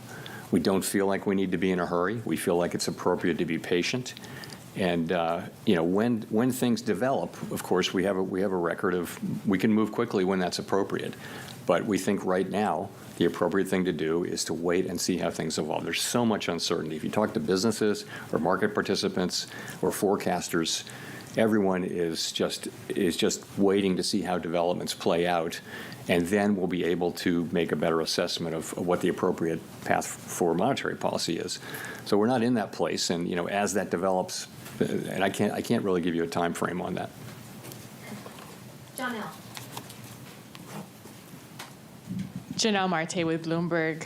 So many economists have been pricing in higher odds of a recession, and several are noting that it is more difficult for the Fed to cut rates preemptively given the higher risks for higher inflation. So given the outlook, do you still see a path for a soft landing, and what does that look like? Well, let me say, so let's look back and see where we are. So to go through 2024 up to the day, we've had unemployment in the low 4s for more than a year. We've had inflation coming down now in the mid to low 2s. We've had an economy growing at 2.5%. So that is the economy as we see it now. What looks likely, given the scope and scale of the tariffs, is that we will see certainly the risks to higher inflation, higher unemployment have increased. And if that's what we do see, if the tariffs are ultimately put in place at those levels, which we don't know, then we won't see further progress toward our goals. But we might see a delay in that. I think in our thinking we never do anything but keep achieving those goals. But we would, at least for the next, let's say, year, we would not be making progress toward those goals. Again, if that's the way the tariffs shake out. The thing is, we don't know that. There's so much uncertainty about the scale, scope, timing, and persistence of the tariffs. So that's that. In terms of preemption, I think you can look back at the 2019 cuts as preemptive. I wouldn't say that what we did last fall was at all preemptive. If anything, it was a little late. But 2019, we did cut 3 times. But the situation was you had a weakening economy and you had inflation at 1.6%. So that's a situation where you can move preemptively. Now we have inflation running above target. It has been above target for 4 years. It's not so far above target now. And we have an expectation, conditional on what happens, that we'll see upward pressure on inflation. If you look at where forecasters are, they're all forecasting an increase in inflation. So it makes it, and then we've also got forecasts of weakening in the economy, and some have recession forecasts. We don't publish a forecast about that. We don't publish a forecast that assesses how likely a recession is. But in any case, it's not a situation where we can be preemptive because we actually don't know what the right response to the data will be until we see more data.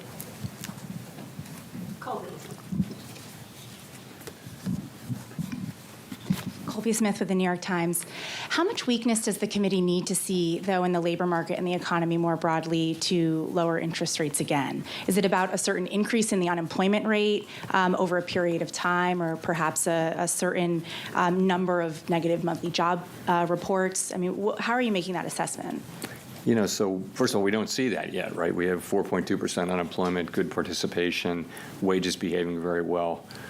Participation, I mentioned, at a good level. So, with the labor market, we would look at the totality of the data. We'd look at the level of the unemployment rate. We'd look at the speed with which it's changing. We would look at the whole huge array of labor market data to get a sense of whether conditions are really deteriorating or not. And at the same time, we'd be looking at the other side of the mandate. We could be in a position of having to balance those two things, which is, of course, a difficult balancing judgment that we'd have to make. On that point about balancing, I mean, you've mentioned that the committee would consider how far the economy is from each goal and the time it would take to kind of get back to that point. But what does that mean in practice? I mean, how much of that assessment will be rooted in a forecast versus data dependence? It would be a combination of the two. I mean, let's just say this would be a complicated and challenging judgment that we would have to make. Yeah, we're not in this situation, but the situation is if the two goals are in tension, so let's say that unemployment is moving up in an uncomfortable way, and so is inflation. Not the situation we're in, hypothetically, but we would look at how far they are from the goals, how far they're expected to be from the goals, what's the expected time to get back to their goals. We'd look at all those things and make a difficult judgment, and that's in our framework. It's always been in our thinking. We haven't faced that question in a very long time. So, again, difficult judgment to make, and not one that we face today, and we may never face it, but we have to be keeping it in our thinking now. Thank you. Edward Lawrence with Fox Business. So we had the CPI report that came out that showed month over month the first decrease in inflation in about 3 years. The jobs report, you said, solid, that we saw. At the same time, we have those new tariffs that we're living under. So given this, should the Federal Reserve be cutting rates at all this year? It's going to depend. I think you have to just take a step back and realize this is why we are where we are. We're going to need to see how this evolves. There are cases in which it would be appropriate for us to cut rates this year. There are cases in which it wouldn't. And we just don't know. Until we know more about how this is going to settle out and what the economic implications are for employment, for inflation, I couldn't confidently say that I know what the appropriate path will be. So following on that, so then how does President Trump calling on you personally, as well as the Federal Reserve, to make rate cuts affect your decision today and affect your job difficulty? Doesn't affect doing our job at all. So we're always going to do the same thing, which is We're going to use our tools to foster maximum employment and price stability for the benefit of the American people. We're always going to consider only the economic data, the outlook, the balance of risks, and that's it. That's all we're going to consider. So it really doesn't affect either our job or the way we do it. Howard. Hi, Howard Schneider with Reuters, and thanks for the time. I'm wondering, I mean, given the complexity about the first quarter GDP and what lies ahead, I'm just wondering what your intuition tells you about the underlying direction of the economy right now. Many of your colleagues have said they feel growth is slowing. If so, do you have any sense of by how much, to what degree the slowdown may be? What does your gut tell you about how things are evolving out there? My gut tells me that uncertainty about the path of the economy is extremely elevated, and that the downside risks have increased. The risk is, as we pointed out in our statement, the risks of higher unemployment and higher inflation have risen, but they haven't materialized yet. They're really not in the data yet. So that tells me more than by intuition, because I think it's obvious actually that the right thing for us to do is we're in a good place. Our policy's in a very good place, and the right thing to do is await further clarity. And there's usually things clarify and the appropriate direction becomes clear. That's what usually happens. Right now, it's very hard to say what that would be. In the meantime, the economy is doing fine. Our policy isn't, it's not highly restrictive. It's somewhat restrictive. It's 100 basis points less restrictive than it was in, last summer.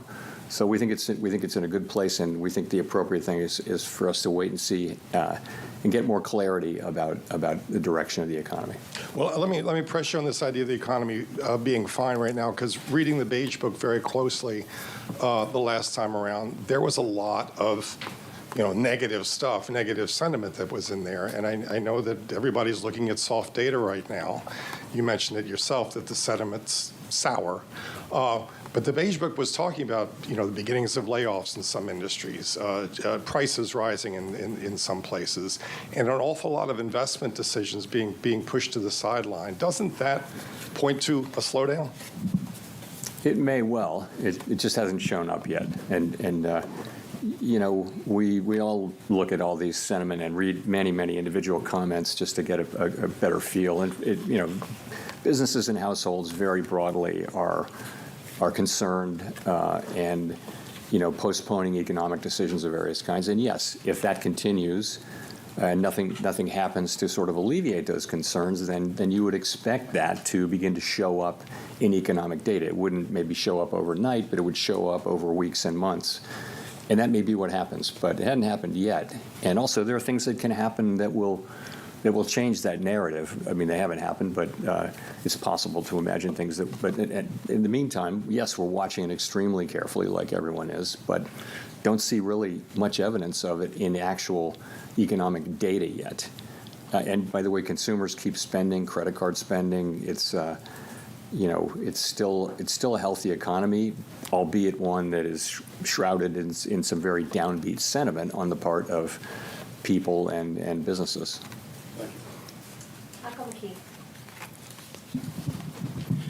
Michael McKee from Bloomberg Radio and Television.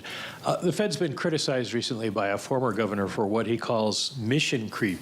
You take on more problems, use more tools, and then end up building tools to deal with the fallout of those tools, which then makes it a given that you will act more aggressively in the future. Is that a fair critique, and is that something you would be looking at in your framework review? Sorry, say the critique again. That the Fed has been involved in mission creep, gets involved in using too many new tools to deal with problems and to go too far. Is that something that the critique was based around the fact that you did QE and QE and QE and went beyond the narrow confines of your mandate? So, well, I mean, there are a couple. That's not really beyond the confines of our mandate. I would say this: we did things essentially we're on an emergency footing for a couple of years in the pandemic, and it's very fair and very welcome for people to look back over what we did and say, hey, you could have done this better and different. And one thing we hear a lot is we could have explained QE a little better. We did think we were explaining it in real time. I completely accept the thought that we could have explained it better. There's a lot of thinking that we went on too long with QE. I can tell you that the reason we did was we were concerned that we didn't want a sharp tightening in financial conditions at a time when we thought the economy was still vulnerable. And so we did hold on for a long time to QE, and we, of course, tapered and everything. And then we immediately went into QT. And, we're down a couple of trillion, but I get we certainly, with the benefit of hindsight, could have tapered earlier or faster.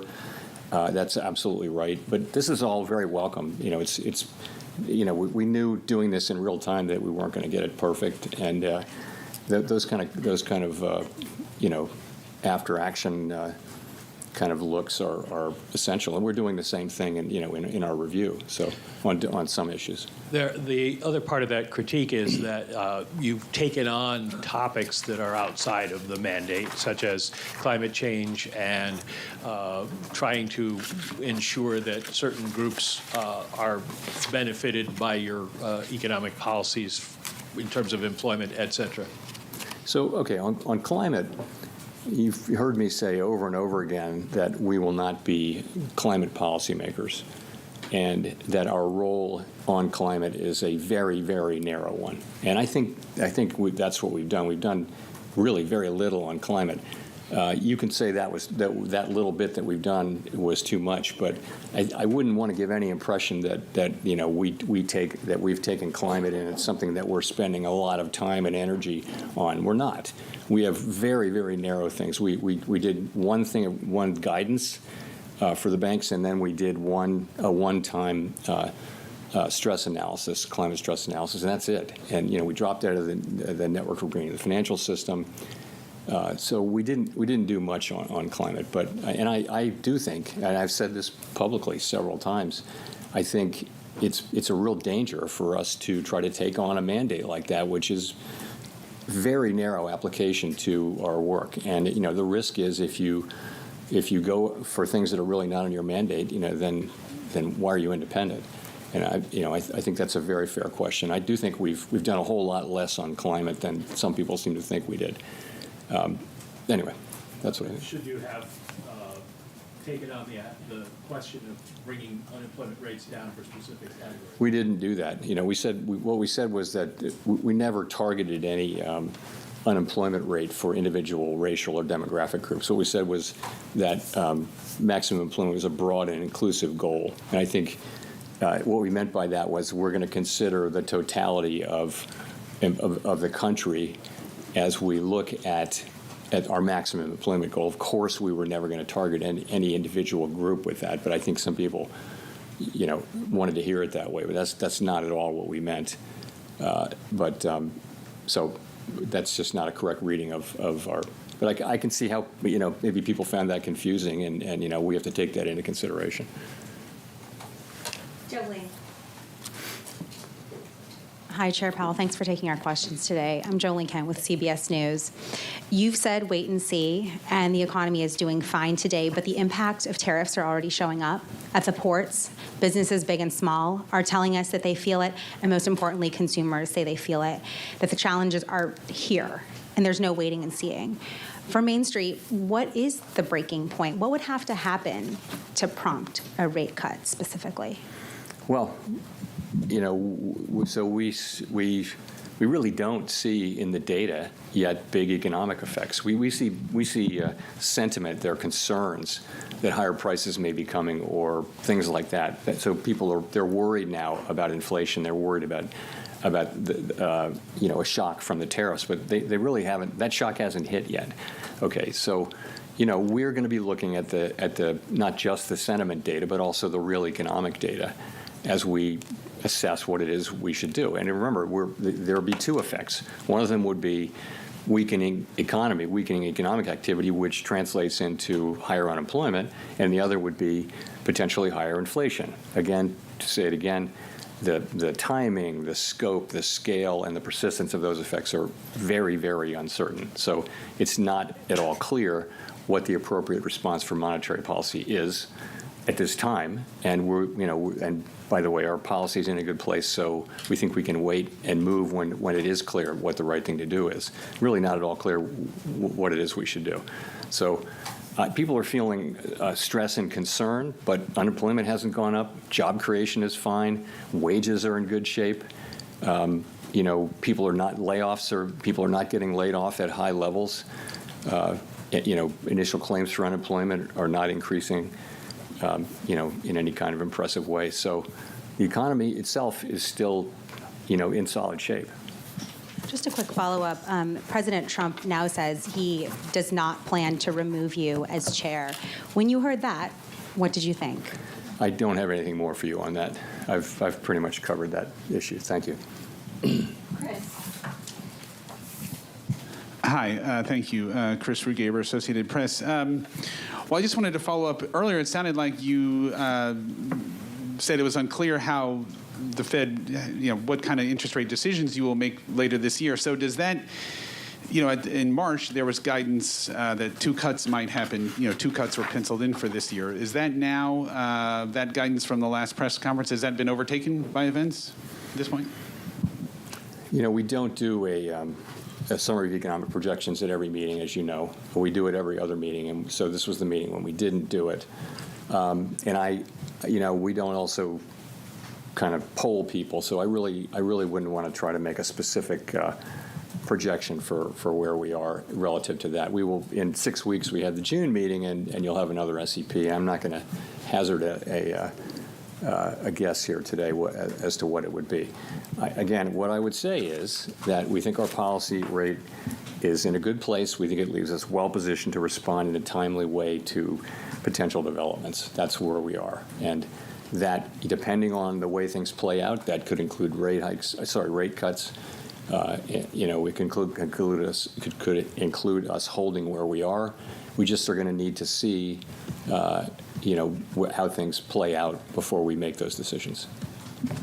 Great. And just to follow up on that, I mean, when you address the issue of how the Fed would handle both rising unemployment and rising inflation, how are you thinking about the fact that addressing one could exacerbate the other? So a rate cut to reduce unemployment could worsen inflation and vice versa. How do you handle those challenges? You just captured this is the issue with the 2 goals being in tension. It's a very challenging question. Now, there can be a case in which one goal is very far, one variable is very, very far from its goal, much farther than the other, and if so, you concentrate on that one. And frankly, that was the case. Well, it wasn't a case where they were really in tension, but if you go back to 2022, it was very clear that we needed to focus on inflation. The labor market was also super tight, so it wasn't really a trade-off. I think what our framework document says. It says we'll look at how far each variable is from its goal, and also we'll factor in the time it would take to get there. So, that's going to be potentially a very difficult judgment. But the data could break in a way that it's not.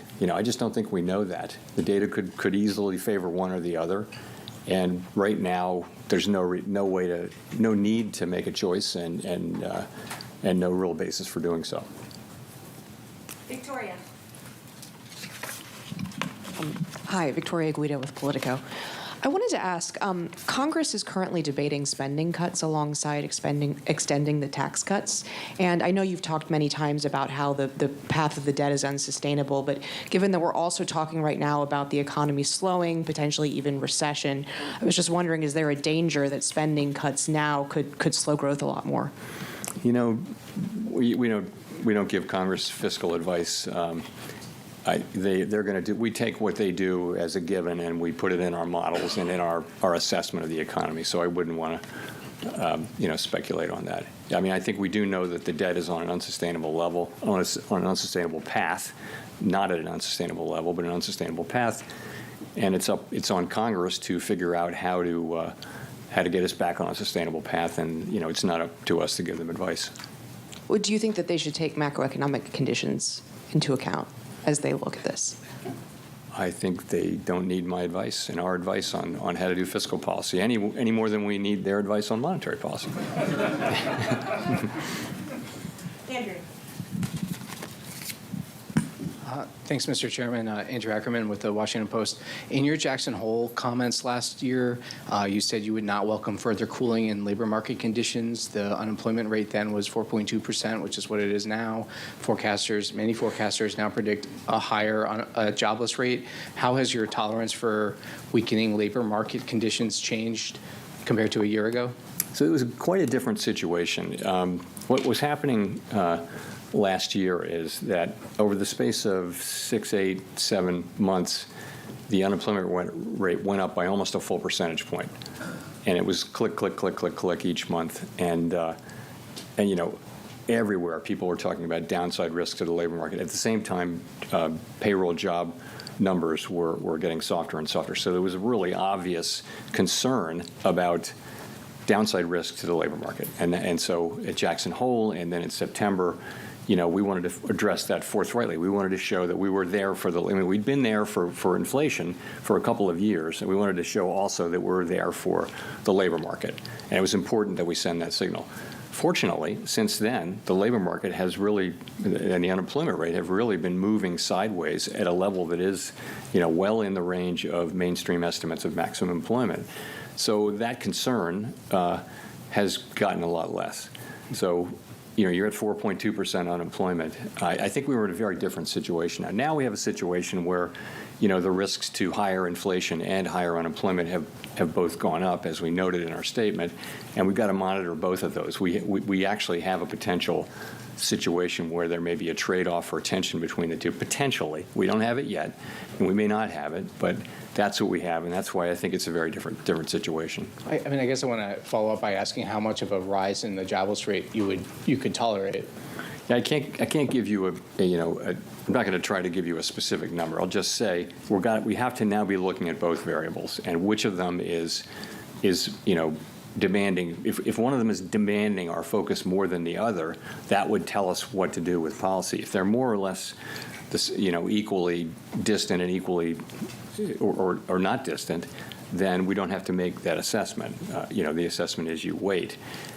So I'm not going to try to be really specific about what we need to see in terms of a number. But if we did see significant deterioration in the labor market, of course that's one of our two variables, and we would look to be able to support that. You'd hope that it wasn't also coming at a time when inflation was getting very bad. And again, we're speculating here. We don't know this. We don't know any of these things. It's very hypothetical. We're just going to have to wait and see how it plays out. Thanks. Claire.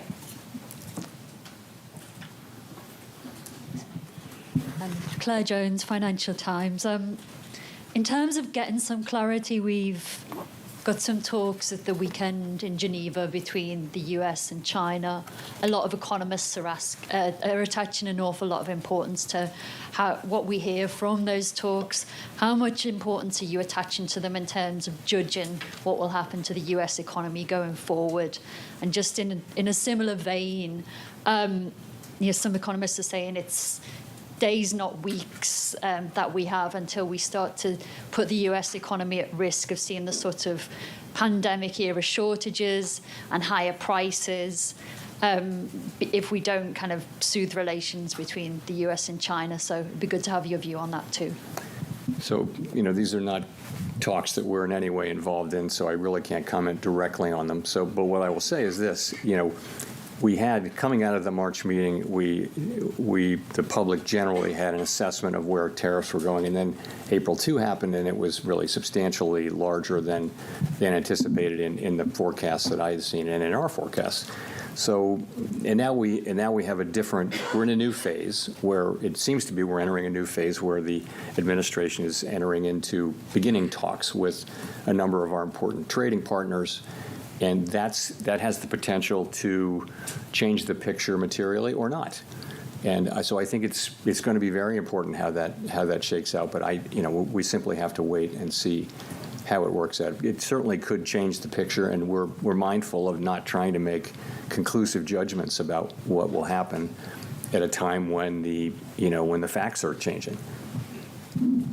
just on the fall in shipping volumes from China over these tensions. I mean, do you share that concern that we could start seeing goods shortages and higher prices in the coming weeks if this isn't resolved very quickly?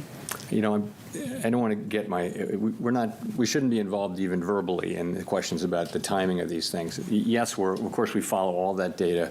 We see the shipping data, we see all that, but ultimately this is for the administration to do. This is, this is their mandate, not ours. And I know as you can see, they're again beginning to have talks with many nations, and that has the potential to change the picture materially.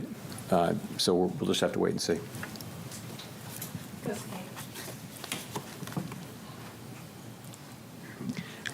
Kosuke Takami with Nikkei. Thank you for doing this. The volume of imported goods increased significantly in the first quarter. Do you think that this situation could cause a delay in the impact of tariff on inflation? And does this mean that it will take longer time to reduce uncertainty? The decision we made today? Which decision? So the future decisions. So the volume of the imported goods increased significantly. So the impact on the imported inflation may delay. So what is the impact to your future decision? Okay, so I mean, I think we think that there was a big spike in imports, right? Very big, historically large, really, and to beat tariffs. And now that should actually reverse, so that it's the difference between it's exports minus imports. So and imports were huge, and so that it conveyed a very negative contribution to U.S. GDP, annualized GDP in the first quarter, as we all know.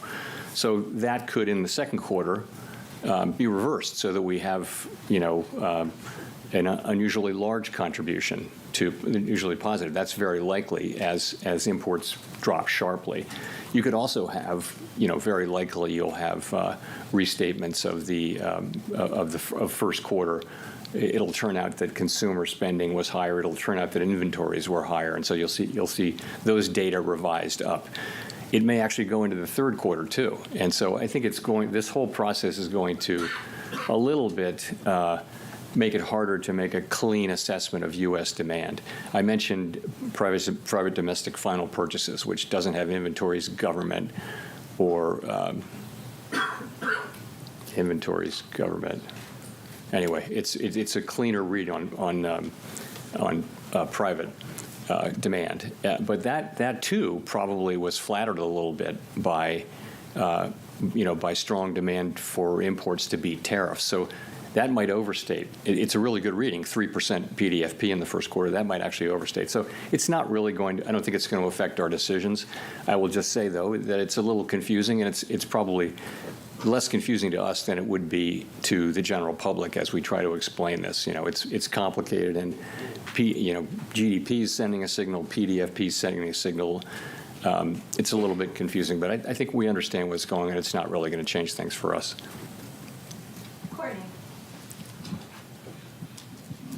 Courtney Brown from Axios. I guess, we talked about some of the indications of potential layoffs, price hikes, an economic slowdown, all being evident in the soft data. I'm curious why the Fed needs to wait for that to translate into hard data to, make any type of monetary policy decision, especially if the hard data is not as timely or might be warped by tariff-related effects. Are you worried that the soft data might be some sort of false warning?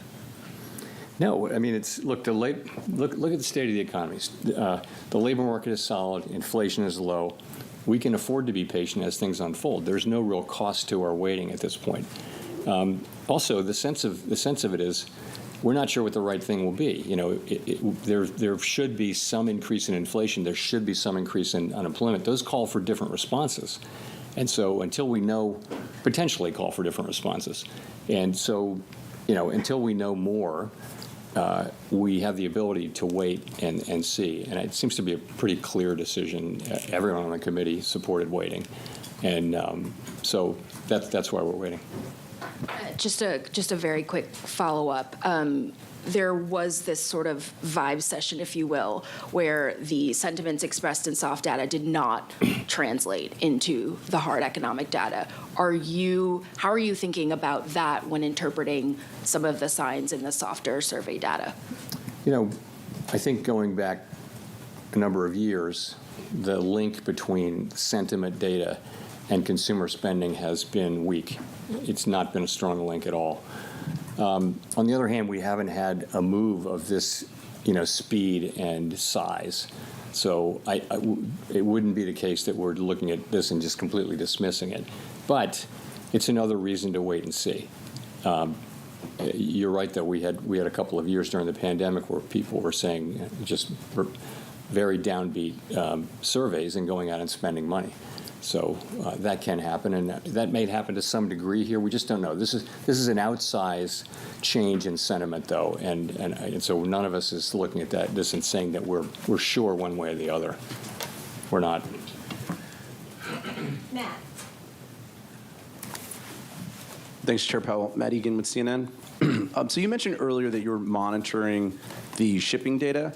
And we have seen in the shipping data that imports from China into the Port of Los Angeles have plunged, and that has raised concerns about potential shortages.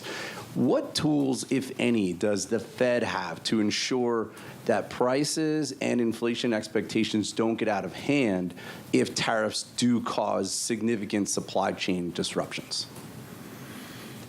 I mean, we don't have, the kind of tools that are good at dealing with supply chain problems. We don't have that at all. That's a job for the administration and for the private sector more than anything.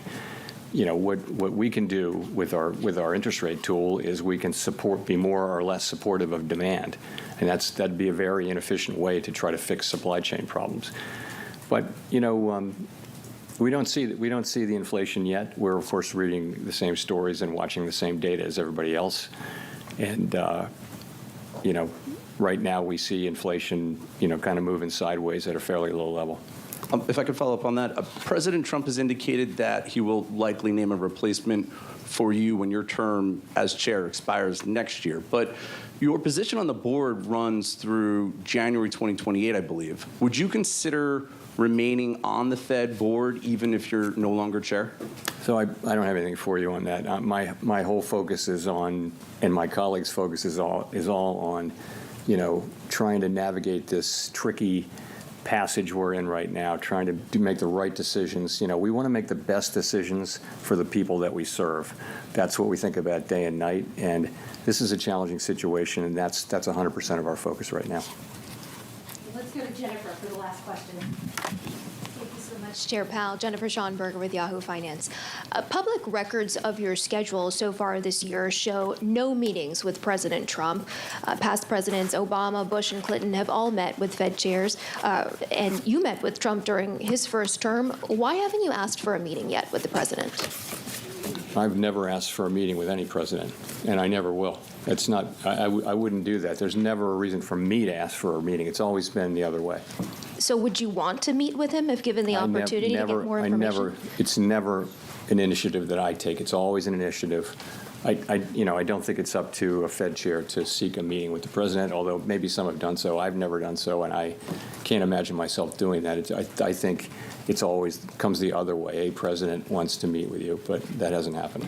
And if I could just ask one question on monetary policy. When it is time to cut rates, how will you determine how far down rates will have to come to try to keep a balance on the inflation mandate as employment weakens? I think once you have a clear direction, you can make a judgment about how fast to move and that kind of thing. So it's really the harder question is the timing, I think, and when will that become clear? And fortunately, as I mentioned, we have our policy in a good place, the economy's in a good place, and it's really appropriate, we think, for us to be patient and wait for things to unfold as we get more clarity about what we should do. Thanks very much. That's the chairman of the Federal Reserve wrapping up the main news conference. The press doing their best to make that interesting. The chairman doing his best to make it boring. And I think he was fairly successful. Your equity market this afternoon looks like this. Equities positive by just 0.1% on the S&P 500. In the bond market on a 2-year, 10-year, 30-year, we look like this. On a 10-year maturity, yields lower by a single basis point, 427.91. The risks have risen. The risks have not materialised. The Fed Chair Jay Powell says we're well positioned to wait. We don't think we need to be in a hurry. We think we can be patient. We're in a good position to wait and see is the thing. We don't have to be in a hurry. The economy has been resilient and is doing fairly well. Our policy is well positioned. The costs of waiting to see further are fairly low. So they are going to wait. Wait to see the outcome of trade talks between the United States and China. Wait to see if this economy breaks one way or the other. Why don't you just read Moby Dick for an hour and a half? I mean, honestly, if you want to know how the Fed looks when they filibuster, this was it. Ultimately, I thought that line was interesting, that the cost of waiting didn't seem that great. Some people, Neil Dutta, might disagree with that, but this right now is their stance. It is in a good place, and they did not give any sense of exactly what it would do to tip their hand away from that. His speech at the Economic Club of Chicago repeated in the news conference this time around. If current trade policy is sustained, it could mean higher inflation. It could also mean lower growth. Our job, we have an obligation, Tom, to anchor inflation expectations. The obligation is there, and of course the reach out is to when will they do something. There's a lot of heated debate. Neil Dutta sent me a note here from Renaissance Macro. He's scathing, is the only word I could come up with, scathing about their delay here. You mentioned Andrew Hollenhorst with a view, and then you go all the way out, dare I say, into next year. The dispersion here is wide. I just want to point out that if he had read the cliff notes of Moby Dick, like I did in college, he could have pulled it off. Oh, yeah, in an hour and a half. No mention of transitory this time around. Short-lived or short-lived. Yes. Is the new term for the chairman of the Federal Reserve. Yeah, in the sense that they will get clarity as time goes on, and right now they have none, but it will be made apparent to them as things settle into place. This idea, though, that right now the economy is still relatively healthy is one aspect that I think maybe is going to become challenging in a month's time. Let's get to the conversation. Joining us now, the former New York Fed President Bill Dudley. Bill, thank you for joining us, sir. They clearly face a range of risks, which, as the chairman says, have not yet materialised. Could you walk us through how you think they've responded to the risks they face and what you make of that news conference from Chairman Powell? I don't think the news conference is surprising at all. I mean, the Fed is not really sure where tariffs are going to land, which is important. And when they land, they're not really sure what the consequences are going to be on growth versus inflation, and which side they're going to miss their mandate by a greater degree. So I think I was expecting him to say something pretty similar to this. And if I was in his shoes, I would have done exactly the same thing.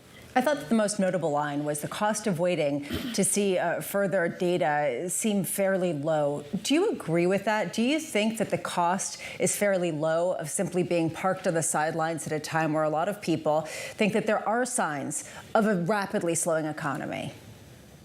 Well, I think the costs are low relative to the risk of making a mistake. You know, let's imagine that the Fed cut rates dramatically because they were worried about the labor market, and then it turned out that inflation expectations got unanchored and the labor market held up pretty well.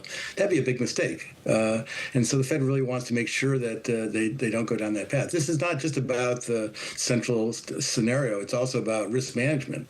Try not to do the wrong thing so that you can respond effectively as things actually unfold. So I think the fact that the tariff policy is not set is important, and the fact that we don't have any experience with a tariff shock of this magnitude is also important. So in that environment, it's sort of like, you know, the Hippocratic Oath, do no harm to your patient. Bill Dudley, part of your charm is you had a day job before the Fed job of actually trying to forecast out the economy. How would you frame that now? You've got the luxury of not being at Goldman Sachs. Can you look out 1 month? Can you look out 2 quarters? Can you model out a fancy McKelvey-Dudley jewel out a year right now? I don't think you can. No way. I mean, I think the only thing we can say is that the economy, like Chair Powell said, is the economy right now, it seems to still be in good shape. I think the most important thing I took away from the press conference that people should take on board is the fact that don't take the first quarter GDP at face value. The minus 0.3 reading is all because of mismeasurement. It's basically they counted imports a lot better than they counted inventories. So there was a big drag from imports that was not offset by a big accumulation of inventories. And domestic private final sales, which he brought up repeatedly in the press conference, is really a much more representative measure of how the economy is doing, and it's doing just fine, rising 3%. So I think he put the weight on the right things. I'd point out Jan Hasius with a 2% statistic for this present quarter, published, I believe, last weekend. Bill Dudley, how does the Fed communicate given this mess that has been wrought? What do they do in speeches coming up? John and I were talking here as we were looking at PSG Arsenal about Jackson Hole. How do they get to Jackson Hole and communicate to the nation? Well, you can only communicate to the extent that you actually know what's actually going on. So I think it's appropriate for the Fed not to overpromise or imply that they have some crystal magic ball that allows them to see in the future when the future is actually very cloudy. What I'm expecting at Jackson Hole, frankly, is the Fed to talk about their monetary policy framework review and wheel that out. And I thought some of the questions at the press conference on that were interesting, where Powell admitted that maybe QE could have been wrapped up a bit sooner.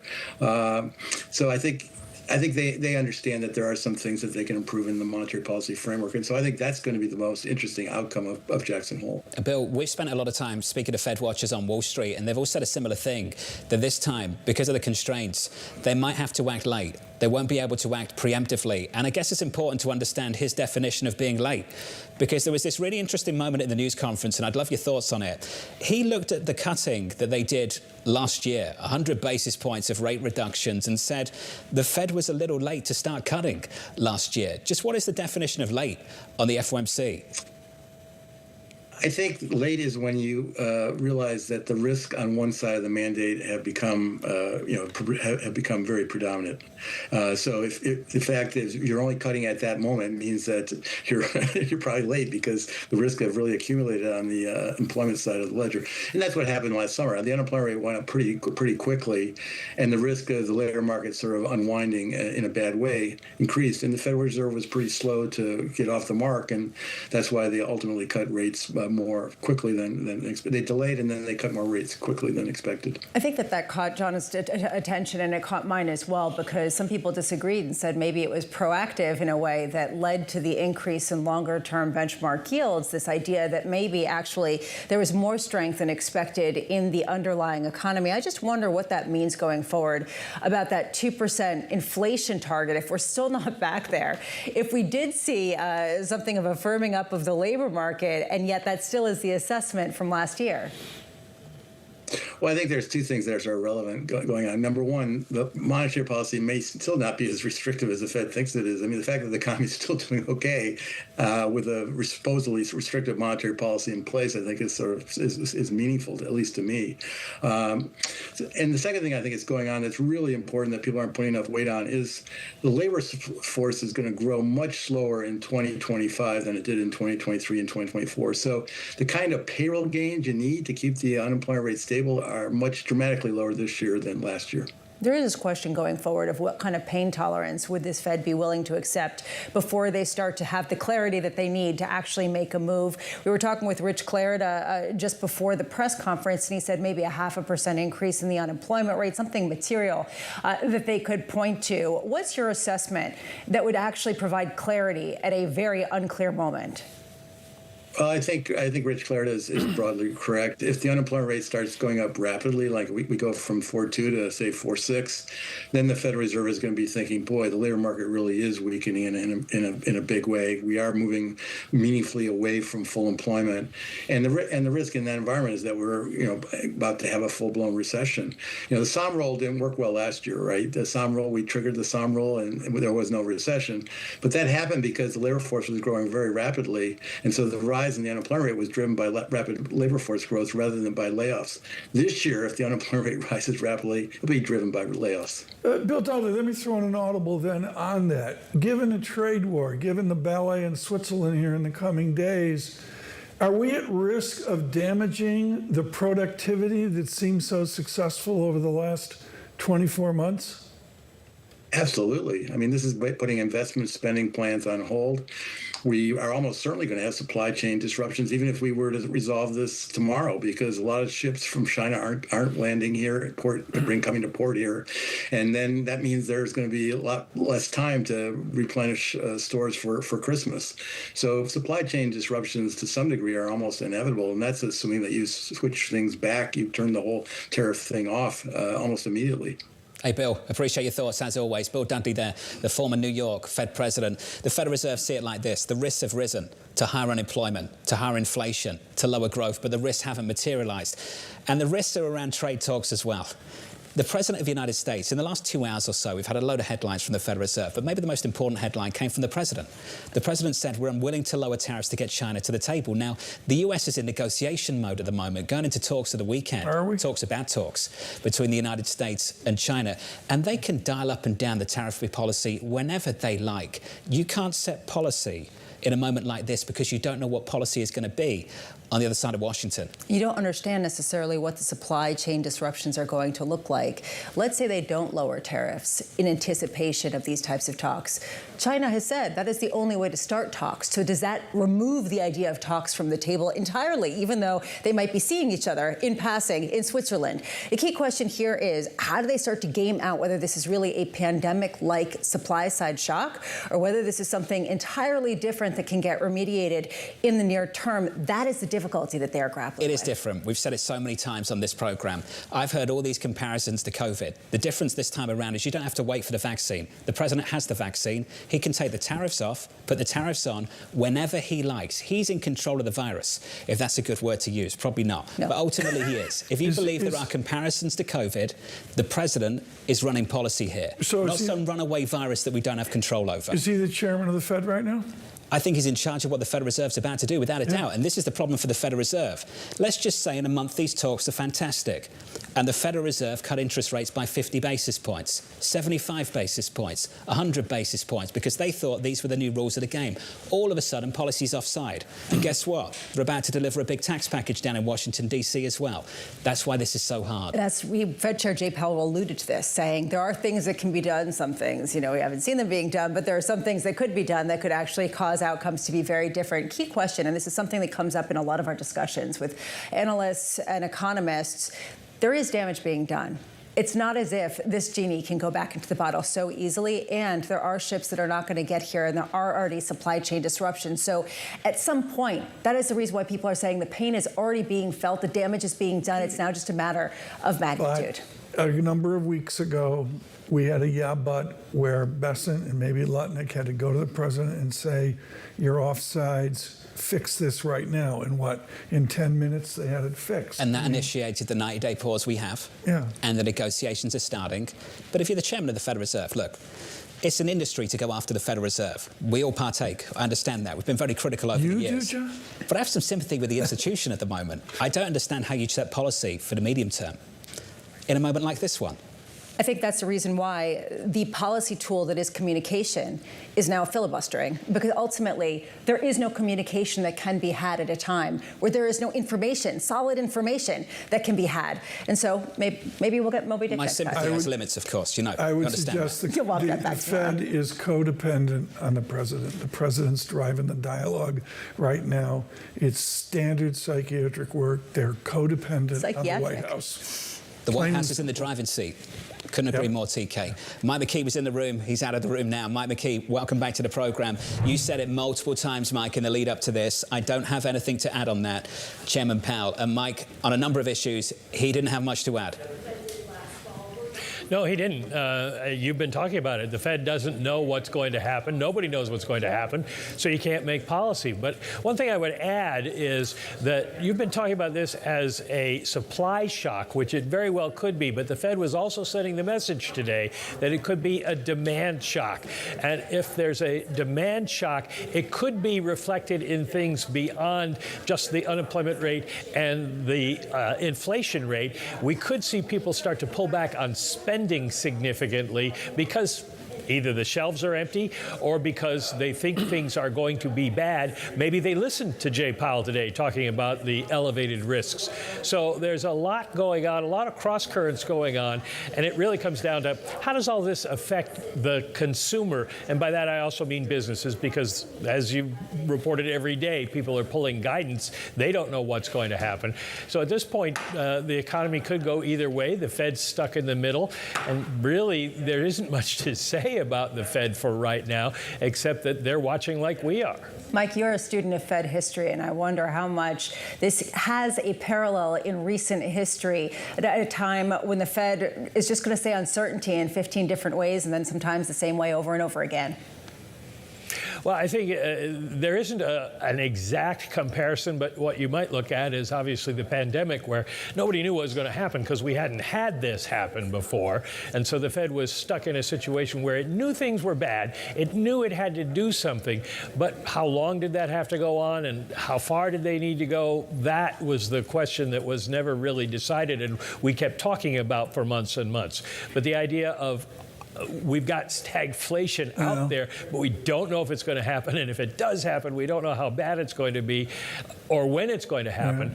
That I don't see any precedent for. Michael McKee, for our international audience, brief us right now on, and you and I know the shadow FOMC, iconic at Carnegie Mellon and the rest.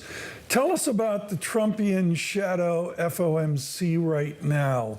Is there coalescing a beast that's going to send signals, send messages, critique Jerome Powell?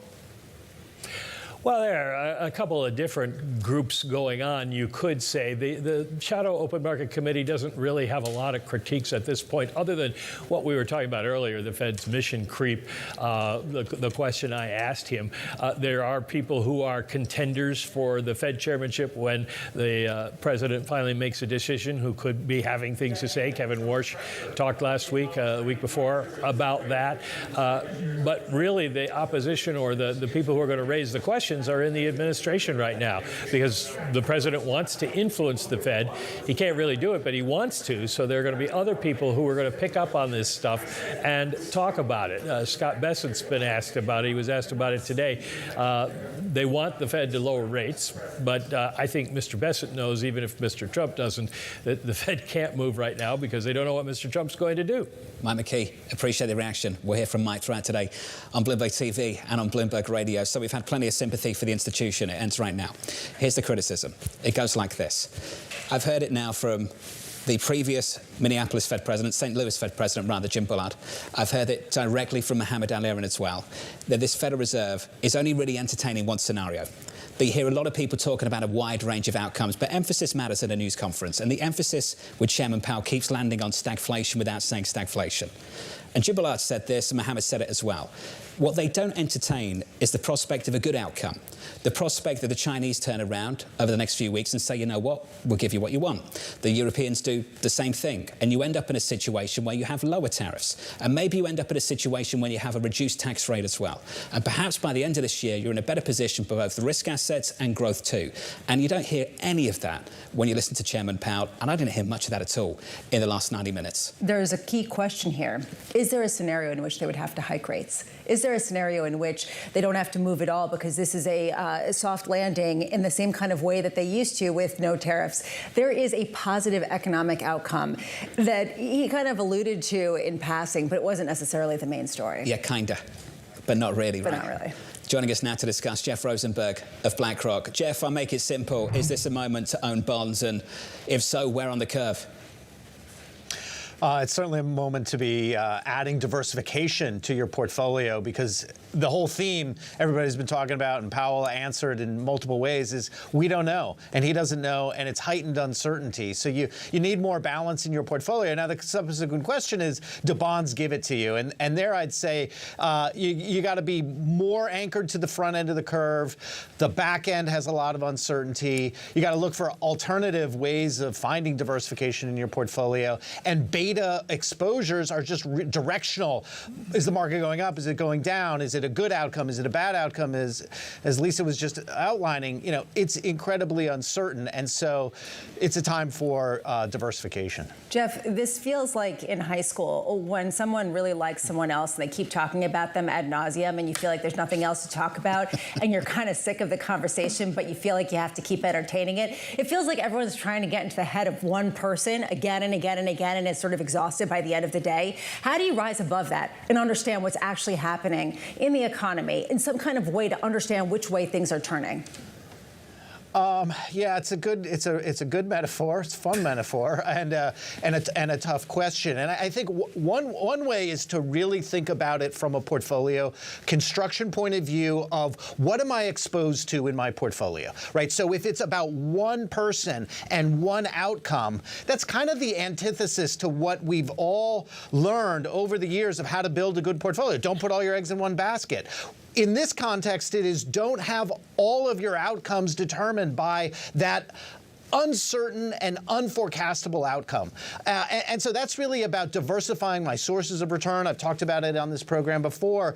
Often all we talk about is the beta outcome, the directional outcome. And there's another good news story here for investors, which is all this uncertainty actually increases opportunities, but if you're investing not in directional space, but in the cross-section. And so you're creating bigger winners and losers in the micro space. There's greater divergences and dispersion in the macro space. And so if you have strategies that are more about betting on the differences and not the direction, you can balance out your exposure to not just one person, that's a really tough outcome, but to hundreds of different outcomes.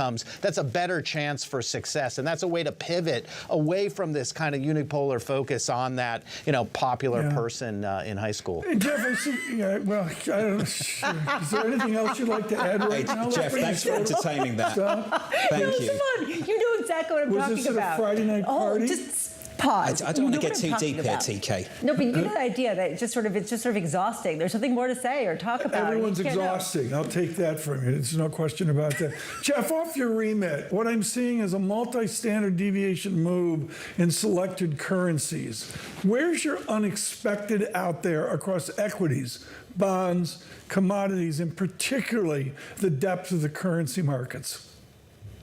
Yeah, I mean, the FX move is really important here, right? And so, let's just kind of look at what's happened in markets since April 2nd is you've had this remarkable rebound in risky assets, equities, sub-equity indices, factor exposures, and we've kind of are above in many of those measures the April 2nd tariff day, Liberation Day announcement. The one exception, a lot of these boxes are the same, which one's different, is the dollar and the FX piece of that. And that's really talking about kind of the global impact here, and that hasn't been resolved because, are we going to be talking about deficit equalization or tariff equalization? The latter is a pretty good outcome to the earlier conversation. You could get lower tariffs. This could be really positive. But the former, which is what was the initial thrust of the policy announcement, is deficit equalization. That's very problematic, and it's problematic to the flip side of deficit equalization is a big collapse in the U.S. capital account surplus. And that's what you see on the currency piece. Yeah. That's the big surprise move. We got to keep an eye on that. And I think that's a really key development, especially as we go through each one of these announcements on bilateral trade negotiations. You're going to look at the voting evaluation of those pronouncements in the currency markets. I think you'll get a good read of. This goes to the heart of your whole discussion around diversification and balance. How much is that diversification and balance increasingly international as a result of that uncertainty around the dollar and the space going forward? Yeah, I mean, look, that's a huge theme. You see it in the flows. You see it in the relative equity returns. It's partly what's reflective in the currency that you are seeing from a global investor's perspective, kind of a questioning of the overweighting that has existed in, say, equity portfolios because of the dominance of U.S. capital markets, right? You look at GDP versus market cap differentials, and you have a very big gap. The largest gap is in the U.S. And so So that's one way of sort of thinking about where would the rebalancing occur. And the trigger for that is, again, this assessment. Are we going to push further on this policy towards deficit equalization? Then I think you're going to be looking more at equalization between market cap and, say, GDP contributions in the global cross-section. John, the fiscal debate may get overwhelmed by the actual data of employment and interest rates back to the Fed and all that, but I would go back to what you and I first talked about decades ago, which is Euro-Swissy. And the fact is you have strong Swiss right now, and as Jeff alluded to, anybody in equities, including all our listeners and viewers in the stock market, don't forget to monitor foreign exchange each and every day. The Swiss franc is talking right now. And these central banks will have a decision to make, how to respond to some of these shocks. And I think it's clear the kind of decision they're making so far. Lisa, we've talked about it. The ECB reducing interest rates. The Chinese coming out, reducing interest rates. The Federal Reserve doesn't really understand the nature of the shock yet. The rest of the world has decided it's disinflationary. Maybe they have the capacity to reduce interest rates in a way that the Federal Reserve does not. But we've talked about this a million times. Trade talks, things can change from hour to hour, never mind day to day. It's only a few hours ago we read a headline from the President of the United States that said he wasn't willing to reduce tariffs to engage in negotiations with the Chinese. And then we have reporting moments ago that says the President is ready to rescind global chip curbs. Now, this is sort of one versus the other. Every single headline moves this market one way versus the next. The Federal Reserve can't behave that way. It can't reduce rates 25 minutes ago and then hike them the next. That's the problem they've got at the moment. In fairness, a lot of people feel like they can't live like this right now. A lot of traders out there are saying, what's the point? I mean, you see that whipsaw in the NASDAQ in particular. This is something that NVIDIA has wanted. There is this tension between the fast-moving headlines of a tweet or a truth or a statement with the real economy and companies that have to make longer-term decisions. And as an investor, especially where speed was your friend, how do you deal with that in a very different backdrop? Jeff, are you tired of this yet? How are you feeling? Look, we're feeling great. This is creating a lot of opportunities if you know where to look and reweight your sources of returns away from the stuff that's impossible to forecast, right? And so, like in this last conversation, this is sort of in our kind of systematic framing. It's like momentum signals versus reversal. Momentum is a really tough strategy right now. Reversal, much better for exactly the description that you're just talking about. One day it's one headline, even within a headline, within a day, the headlines are reversing around. So that creates opportunities if you're weighting your sources of returns to the right environment. And it's just kind of like recognizing, look, the easy momentum macro trade of the post-COVID environment is not the trade right now. It's much more in the cross-section, much more reversal. That's where you can find some opportunities. And if you're trying to predict, what the next, trade headline is going to be, that's going to be a very frustrating place to be. Yeah, good luck to you. Never mind within a day, within the hour. Jeff, thank you, sir. Jeff Rosenberg of BlackRock. The latest reporting from the team here at Bloomberg. The Trump administration planning to rescind Biden-era AI chip curbs, according to people familiar with the matter. You look at NVIDIA shares, they're up more than 2% on this news, and it makes sense given how vociferously against this they've been. This goes to the question of what is the ultimate goal of some of the tit-for-tat in the trade war that is between China and the U.S.? Is it just complete decoupling when it comes to tech? Is this trying to tweak the rules? Confusing. The team will guide you into the close. Good luck to them. Coming up, Jason Thomas of Carlyle, and tomorrow, if you're going to be tuning in on Bloomberg TV, you'll catch up with Stuart Kaiser of Citi, Kelsey Barrow of JP Morgan, Nouri Al-Rabini of NYU Stern, and the former Kansas City Fed President Esther George. And if you're listening to Bloomberg Radio, TK might steal a few of those guests. From New York City this afternoon, good afternoon.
Key investors, top executives, global innovators.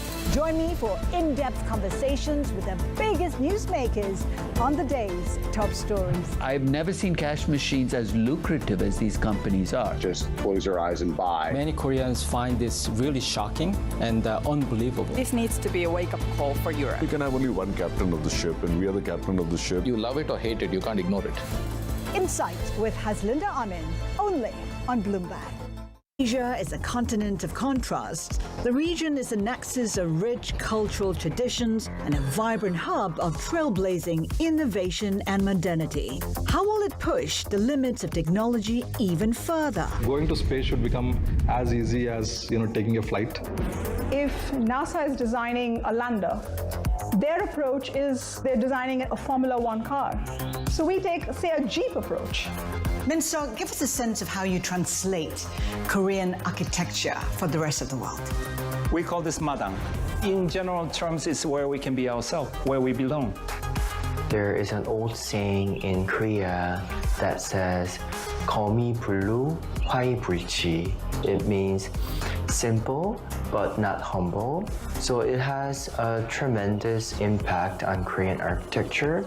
People tend to think the robot AI taking the job from them. We want to use the robot as a basic asset, meaning people have an income through the robot.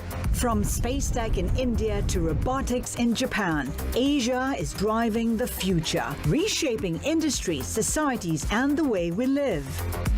Join me as I take you through the bold innovations. Discover Asia's next-gen technologies on Momentum.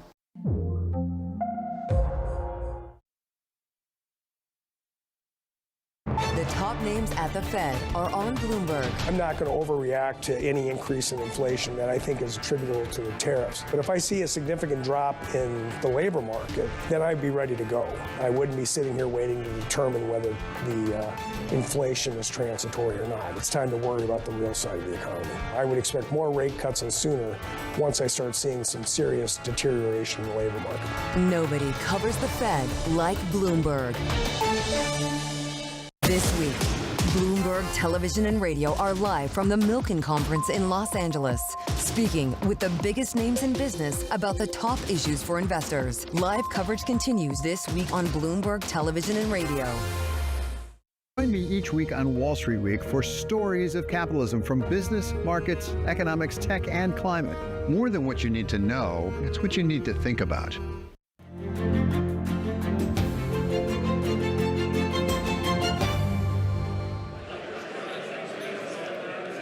Welcome back to Beverly Hills, California. Special Bloomberg coverage, day 3 here at the 28th Annual Milken Institute Global Conference, a mashup of 2 of your favorite shows, The Close and Bloomberg Business Week. I'm Romaine Bostick. And I'm Carol Masser, less than 10 minutes away from the closing bell on this Fed Wednesday. I mean, so much going on, but it's kind of fascinating that often the Fed meeting and what the Fed chair has to say, always important, but there's just so many other questions, and I feel like tariffs, White House policy has really trumped that. And you're really seeing that play out, pun intended, I assume. But you see that playing out in financial markets today. A lot of oscillations between gains and losses. Some people looking at the Fed statement, seeing a red light. Some people looking at the press conference, seeing a green light. Right. And then, of course, you still have a lot of commentary coming out of the White House when it comes to trade policies, and that's having a big impact on where prices go. And I think it's safe to say trade policy and tariffs, from the conversations we've had, that's what people want some clarity and certainty on. But Fed chair, always important. All right, it was just about 2 hours ago when we did get that Fed decision. Of course, no real surprises there. They unanimously chose to keep their benchmark rates where they are. Jay Powell standing firm, but he did warn of risks to higher inflation and rising unemployment. Here's what he had to say.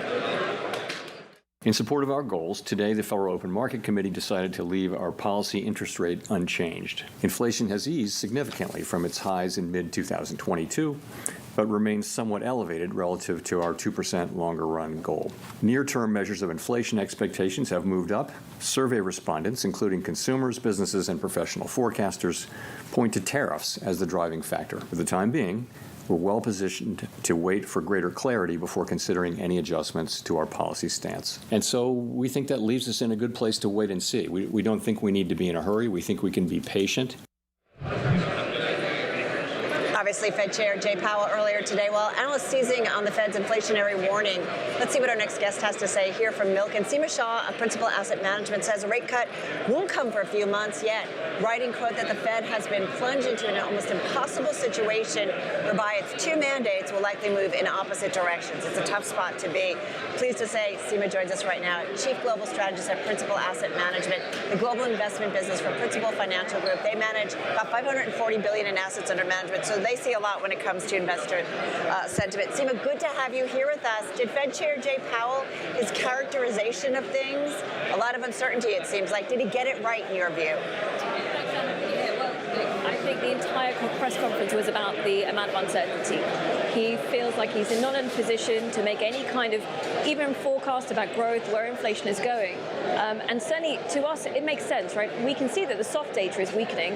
It's likely that the hard data will weaken in a couple of months, but we're not there yet. And then at the same time, they still have to wait and see exactly what the administration is going to do with tariffs. You saw just before Powell started speaking, there was a headline about Trump and the China negotiations. Put them in a really tough spot. So the best thing to do, particularly when there is chance for a policy misstep and inflation is already above target, the best thing to do is just wait and see. Is there a moment, though, when it's almost too late in terms of if it takes too long to actually get some kind of trade decisions or tariff decisions, especially between the U.S. and China, done, that the damage will already be done to the U.S. economy? I think that's exactly what it is, and that's the reason why 2 years are coming down right now. It's because they're worried that Powell will wait too long. And remember, if you're waiting to see the labor market cracks turn through, labor market indicators are usually the most lagged in a recessionary environment. So if you're waiting for that before you respond, you're typically going to be acting too late. So then I think there is a chance that once they do start cutting rates, if they're waiting towards the end of the year, you end up moving to a place where they have to cut rates more aggressively than certainly if they started in July or any other time. Of course, Powell's argument would be we can't really start cutting until we have that hard data show up.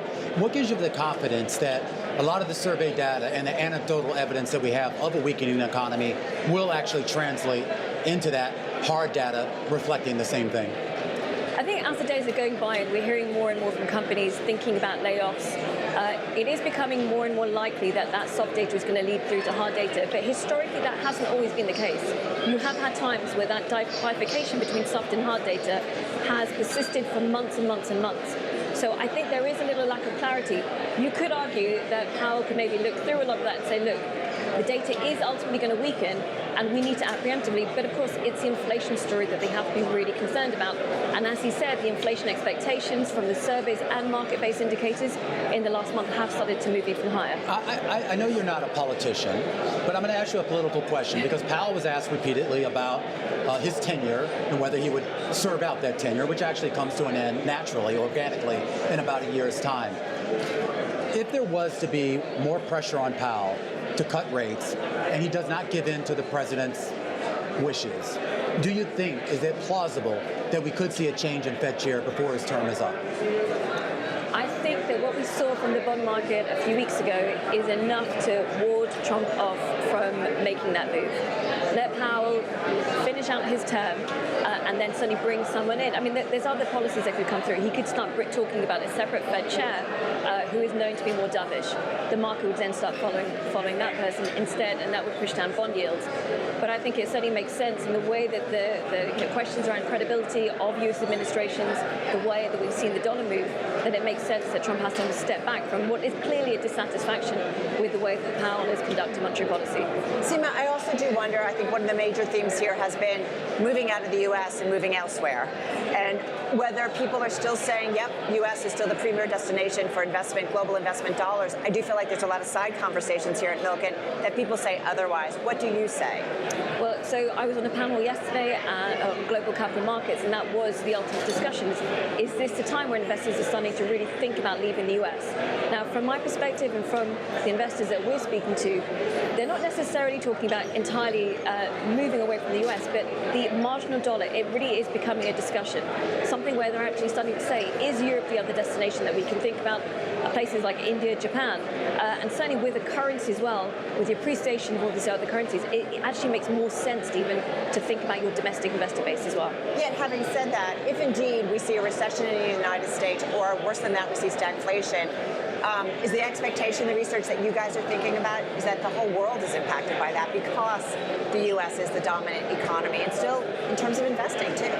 It is, and I think that what we're anticipating to see is the U.S. will weaken and the rest of the world will follow. But it's interesting that investors... No doubt about it, right? No doubt about that. It's very difficult to see a situation where the U.S. weakens and the rest of the world thrives.